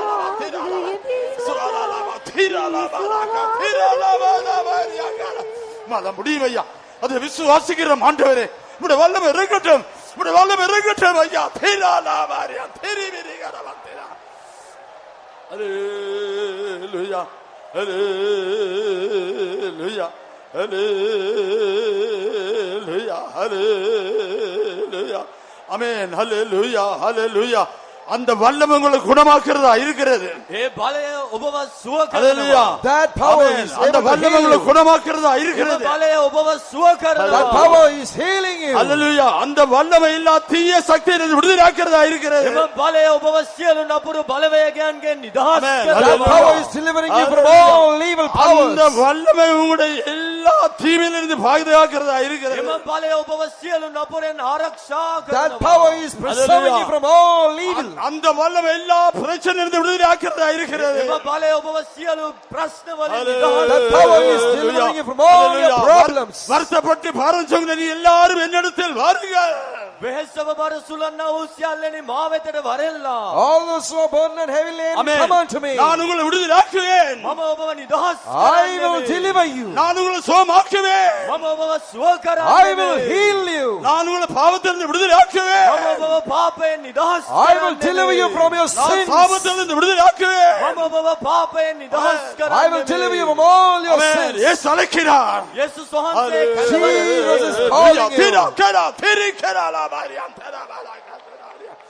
ஹல்லேலூயா. பெற்றுக்கொள்ளுங்கள். ஹல்லேலூயா, ஹல்லேலூயா, ஹல்லேலூயா, ஹல்லேலூயா, ஹல்லேலூயா. சோதரம், சோதரம், சோதரம், சோதரம். ஹல்லேலூயா. சோதரம், சோதரம், சோதரம், சோதரம், சோதரம், சோதரம், சோதரம், சோதரம், சோதரம், சோதரம், சோதரம், சோதரம், சோதரம், சோதரம், சோதரம். ஹல்லேலூயா, ஹல்லேலூயா, ஹல்லேலூயா, ஹல்லேலூயா, ஹல்லேலூயா, ஹல்லேலூயா, ஹல்லேலூயா. இறங்கும். ஹல்லேலூயா, ஹல்லேலூயா. கர்த்தர் எங்களோட பேசின எல்லா வார்த்தைகளுக்காய் ஸ்தோத்திரம் பண்ணுவா. For all the words the Lord spoke to us, let's praise him. Hallelujah, hallelujah, hallelujah. ஆமென். இவ்விதமாக இந்த பூமியில இருந்து கர்த்தர் எப்படி எங்களை அழைத்து சீயோனுக்கும் எருசலேமுக்கும் அவருடைய வரிக்கு ஆயத்த வருவதாய் கர்த்தர் இவ்விதமாக எங்களோட பேசினார். උන්වහන්සේ මේ පොළවෙන් අපව වෙන් කරගෙන තෝරාගෙන සියොන යෙරුසලම කරා ගෙන යන පිණිස උන්වහන්සේගේ ඊමට කෙලෙස අපව සූදානම්ද කරනවාද කියා උන්වහන්සේ අප හා සමග කතා කළා. The Lord spoke to us as to how he has called and chosen and separated us from this world and is preparing us so that we can be made as new, we can be raptured and to go and be able to go to New Jerusalem and Zion. கிறிஸ்துக்குள்ள ஜீவிகள் அதி சீக்கிரமாய் சந்திக்க போகிறார்கள். සුද්ධව ජීවත් වන්නන් උන්වහන්සේ ක්‍රිස්තුස් වහන්සේ තුල ජීවත් වන්නන් උන්වහන්සේව ඉතා ඉක්මනින් සම්මුඛ වන්ට යනවා. All those who are living in Christ are going to meet him very soon. இந்த மேலான சத்தியத்தை எங்களுக்கு தந்தபடியால் ஸ்தோத்திரம் பண்ணுவோம். මේ උසස් සත්‍ය උන්වහන්සේ අපට දුන් නිසා For ස්තුති giving us this කරමු. great doctrine and teaching, let's praise him. Hallelujah. ஸ்தோத்திரம், ஸ்தோத்திரம், ஸ்தோத்திரம், ஸ்தோத்திரம், ஸ்தோத்திரம், ஸ்தோத்திரம். Hallelujah, hallelujah, hallelujah. Hallelujah. பிதா குமாரன் பரிசுத்தாவி தேவனுக்காய் ஸ்தோத்திரம் பண்ணுவோம். යානන් වහන්සේ පුත්‍රයන්න් වහන්සේ ශුද්ධාත්මයන්න් වහන්සේ නිසා ස්තුති කරමු. Let's praise God the Father, Son and the Holy Ghost. Hallelujah, hallelujah, hallelujah, hallelujah, hallelujah. எல்லா கன மகிமை துதி தேவனுக்கு கொடுத்து ஸ்தோத்திரம் பண்ணுவோம். සියලු ගෞරවය මහිමේ ප්‍රශංසාව දෙවියන් වහන්සේට පුද දෙමින් ස්තුති කරමු. Giving all glory, honor and praise to God, let's praise him. Hallelujah, hallelujah, hallelujah. ஸ்தோத்திரம், ஸ்தோத்திரம், ஸ்தோத்திரம், ஸ்தோத்திரம், ஸ்தோத்திரம். ஜெபம். දයාවරපයාණනි ඔබ ස්තුති කරන ස්වාමිනේ මේ රැස්වීම මාලාවේ තුන්වෙනි දවසේ මේ සන්ධ්‍යාවේදී පවා ඔබ වහන්සේ තේජාන්විත අභිමුඛ මොහොතේ සැපෙමින් ස්වාමිනේ එක එක නාට වහන්සේ කතා කළා එක එක නාගේ ජීවිත ක්‍රියා කරන නිසා ස්තුති කරන ස්වාමිනේ ස්වර්ගී කවුරු ඉවර කළා ආත්මික වර්ෂාව වග්‍රමින් ස්වාමිනේ එක එක නාව වහන්සේ ප්‍රාණවත් කළා ශක්තිමත් කළා ස්වාමිනේ ඔබ අnder ලං කරගතා ස්වාමීන් වහන්සේ ස්වර්ගීය ප්‍රීතියෙන් ප්‍රේමයෙන් ස්වාමිනේ පිරෙන නිසා ස්තුති කරන ස්වාමිනේ මේ සැන්දේදී පවා වහන්සේ ගැලවීමේ ක්‍රියාදාමයක් මැද කරන නිසා ස්තුති කරන ස්වාමිනේ සුව කිරීමේ ක්‍රියාදාමයක් කරන නිසා ස්තුති කරන ස්වාමිනේ එක එක නාව වහන්සේ පළමු ප්‍රේමයට පළමු ඇතුළට ගිනාව නිසා ස්තුති කරන ස්වාමීන් අඳුරු බලවේග දුරු කරමින් සතුරු බඩ විනාශ කරමින් ස්වාමිනේ මලගිනි බලය මලගිනි බලය ක්‍රියාත්මක වෙන්න සැලසුව නිසා ස්තුති කරන ස්වාමීන් ඔබ වහන්සේ ඉක්මා ඉක්මනින් නැවත එනවා ස්වාමිනේ ඒ දවසට ස්වාමිනේ එක එක අන්විසක් කරන පිළිස ඔබ වහන්සේ සූදානම් මේ ක්‍රියාදාමයක් කරමින් සිටින බැවින් ස්තුති කරන ස්වාමිනේ මේ රැස්වීම මාලාවේ ඉතිරි කොටස් සියලු වහන්සේ බාරගත වෙන ස්වාමීන් වහන්සේ පටන් ගත යහපත් ක්‍රියාදාම එකකින් ජීවිත ඉෂ්ට කරමින්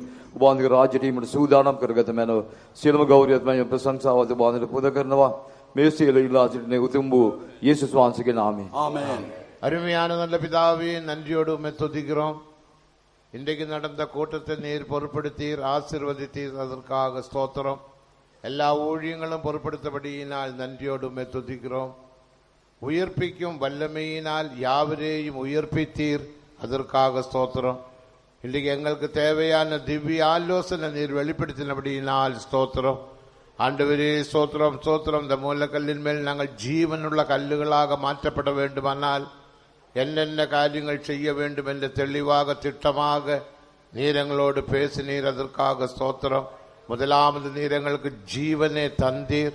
ஆண்டவரே கல்வாரி இரத்தத்தை சிந்தினீர். அந்த இரத்தத்தினால் எங்கள் பாவங்களை நீர் மன்னிக்கிறீர் அதற்காக நன்றியோடுமே துதிக்கிறோம்.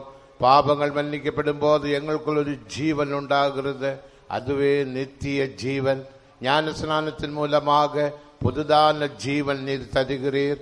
அபிஷேகத்தின் மூலமாக பரிபூர்ண ஜீவனையும் தருகிறீர். அது மட்டுமல்ல மகிமையின் ஆவி எங்களுக்குள் வாசமாயிருக்கிறது. மகிமையுள்ள மனுஷராக இயேசுவை போல மாற்றப்பட நீர் எங்களுக்கு உதவி செய்கிறபடியினால் ஸ்தோத்திரம். அதற்காக நீர் உமது சபையில் கர்த்தாவே 9 விதமான வரங்களும் தந்தீர். அந்த வரங்கள் வல்லமையின் வரங்களாக ஞான வரங்களாக பிரித்து தந்தபடியினால் ஸ்தோத்திரம். மேலும் 5 விதமான உத்தியோகஸ்தர்களை ஏற்படுத்தினீர். அவர் மூலமாக சபையை நீர் பூர்ணத்துக்கு வழி நடத்துகிறீர். அதற்காக நன்றியோடுமே துதிக்கிறோம். 8 விதமான ஊழியங்களும் தந்தபடியினால் ஸ்தோத்திரம். அவ்விதமான ஊழியங்களை நாங்கள் செய்த உமது நாம மகிமைக்கென்று ஜீவிக்க ஒவ்வொரு நாளும் உதவி செய்யும்படியாக வேண்டிக் கொள்கிறோம். ஒவ்வொரு நாளும் கர்த்தாவே எங்களுக்கு மறுரூபத்தின் ஆவியை பெற்று மறுரூபப்பட வேண்டும் என்று நீர் சொன்னீரே. சாவுக்கு எதுவான சரீரத்தை உமது ஆவியினால் உயிர்ப்பிப்பீர். அதற்காக நன்றியோடு உம்மை துதிக்கிறோம். அன்படியினால் மகிமையில் இருந்து மகிமைக்கு நாங்கள் வளரும்படியாக விசுவாசத்திலிருந்து விசுவாசத்துக்கு வளரும்படியாக மறுரூபப்படும்படியாக நீர் எங்களுக்கு மறுரூபத்தின் ஆவியை தாரும். அப்பொழுது கர்த்தாவே கிறிஸ்துவுக்குள் மரிக்க நீர் எங்களுக்கு உதவி செய்வீர். கிறிஸ்துவுக்குள் மரித்தவரை சேர்க்கும்படியாக நீர் மகிமையில் வெளிப்பட போகிறீர். அப்போது உம்மை சந்திக்க எங்களை யாவரையும் தகுதிப்படுத்தும். இவ்விதமான அனுபவங்களை கர்த்தாவே நாங்கள் பாதுகாத்து கொண்டு ஜீவிக்க உதவி செய்யணுமே. இந்த சத்தியங்களை வெளிப்படுத்த மகனுக்கும் விசேஷ கிருபை தந்தபடியினால் ஸ்தோத்திரம். இன்னும் அவரை பாதுகாக்கும் 1000 மக்களுக்கு பிரயோஜனப்படுத்தும். நன்மையினால் நிரப்பணமே. ஆசீர்வாதம் பெற்றதான தேவ ஜனங்களை பாதுகாக்கும். உமக்குள் மறந்து ஜீவிக்க உதவி செய்யணுமே. இயேசுவின் நாமத்தில் கேட்கிறோம் நல்ல பிதாவே. Amen. Dear Lord Jesus, we thank you for your precious word to us tonight. Thank you, Lord, oh God, for the work that you have done for us on the cross, so that you would be able, Lord, Savior, now to become the cornerstone. Oh Lord, the cornerstone disallowed indeed of men, but chosen of God and precious, called us the living stone tonight, oh God. Thank you, Lord, for making us the lively stones.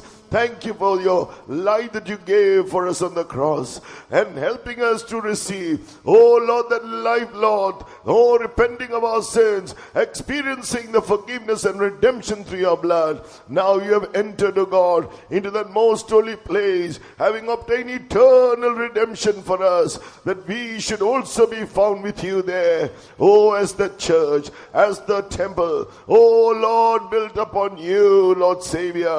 Thank you, Lord, Lord, for giving us, O God. Oh Lord, the 5 offices, all the servants of God. Oh Lord, in the church and all the ministries and the gifts of the Holy Spirit to operate so that our lives can be built up, edified as the body of Christ, to grow to you, Lord. Thank you, Lord, for giving us your Spirit. You spoke, Lord, your Spirit is compared to fire. He will sanctify and burn all our unsanctified nature and make us like you, according to the truths that are declared unto us, O God. Let your fire burn in us. You said your Spirit is the resurrection life and resurrection power. Let that power work in us even in these days of the convention, O God. The fire, the resurrection life, resurrection power. Let all who have come with sicknesses, weaknesses, infirmities, whatever bondage be delivered in these days, O God. Even tonight, move mightily. The word has come forth from your throne. It will not return void. Let the fire burn through your anointing. Let your life, resurrection life flow through the anointing. And Lord, do great things. Keep us ready for that glorious day when you will have finished that work in us. Oh, renewing our minds, transforming us according to the truths and by your grace and through the anointing. And finally, oh Lord, when you descend from heaven with a shout, with the voice of the archangel, the dead in Christ and those who are perfected in you will rise us. We too will rise in a moment, in a wing to meet you. So shall we ever be with you. Commit all your servants and all your people. Revive the church. Keep us ready to meet you. In Jesus' name we pray. Amen. Now may the grace of our Lord Jesus Christ, the love of God the Father, and the sweet fellowship of the Holy Spirit rest and abide with each and every one of us until Jesus appears in all his glory. Amen. Hallelujah. God bless you all. Now those who need special prayer, please come and stand in rows on the brother's side and the sister's side. All the servants of God, please be seated and be silently in prayer for these dear ones. Only those who have duties to attend to immediately are allowed to go. All other servants of God should be here.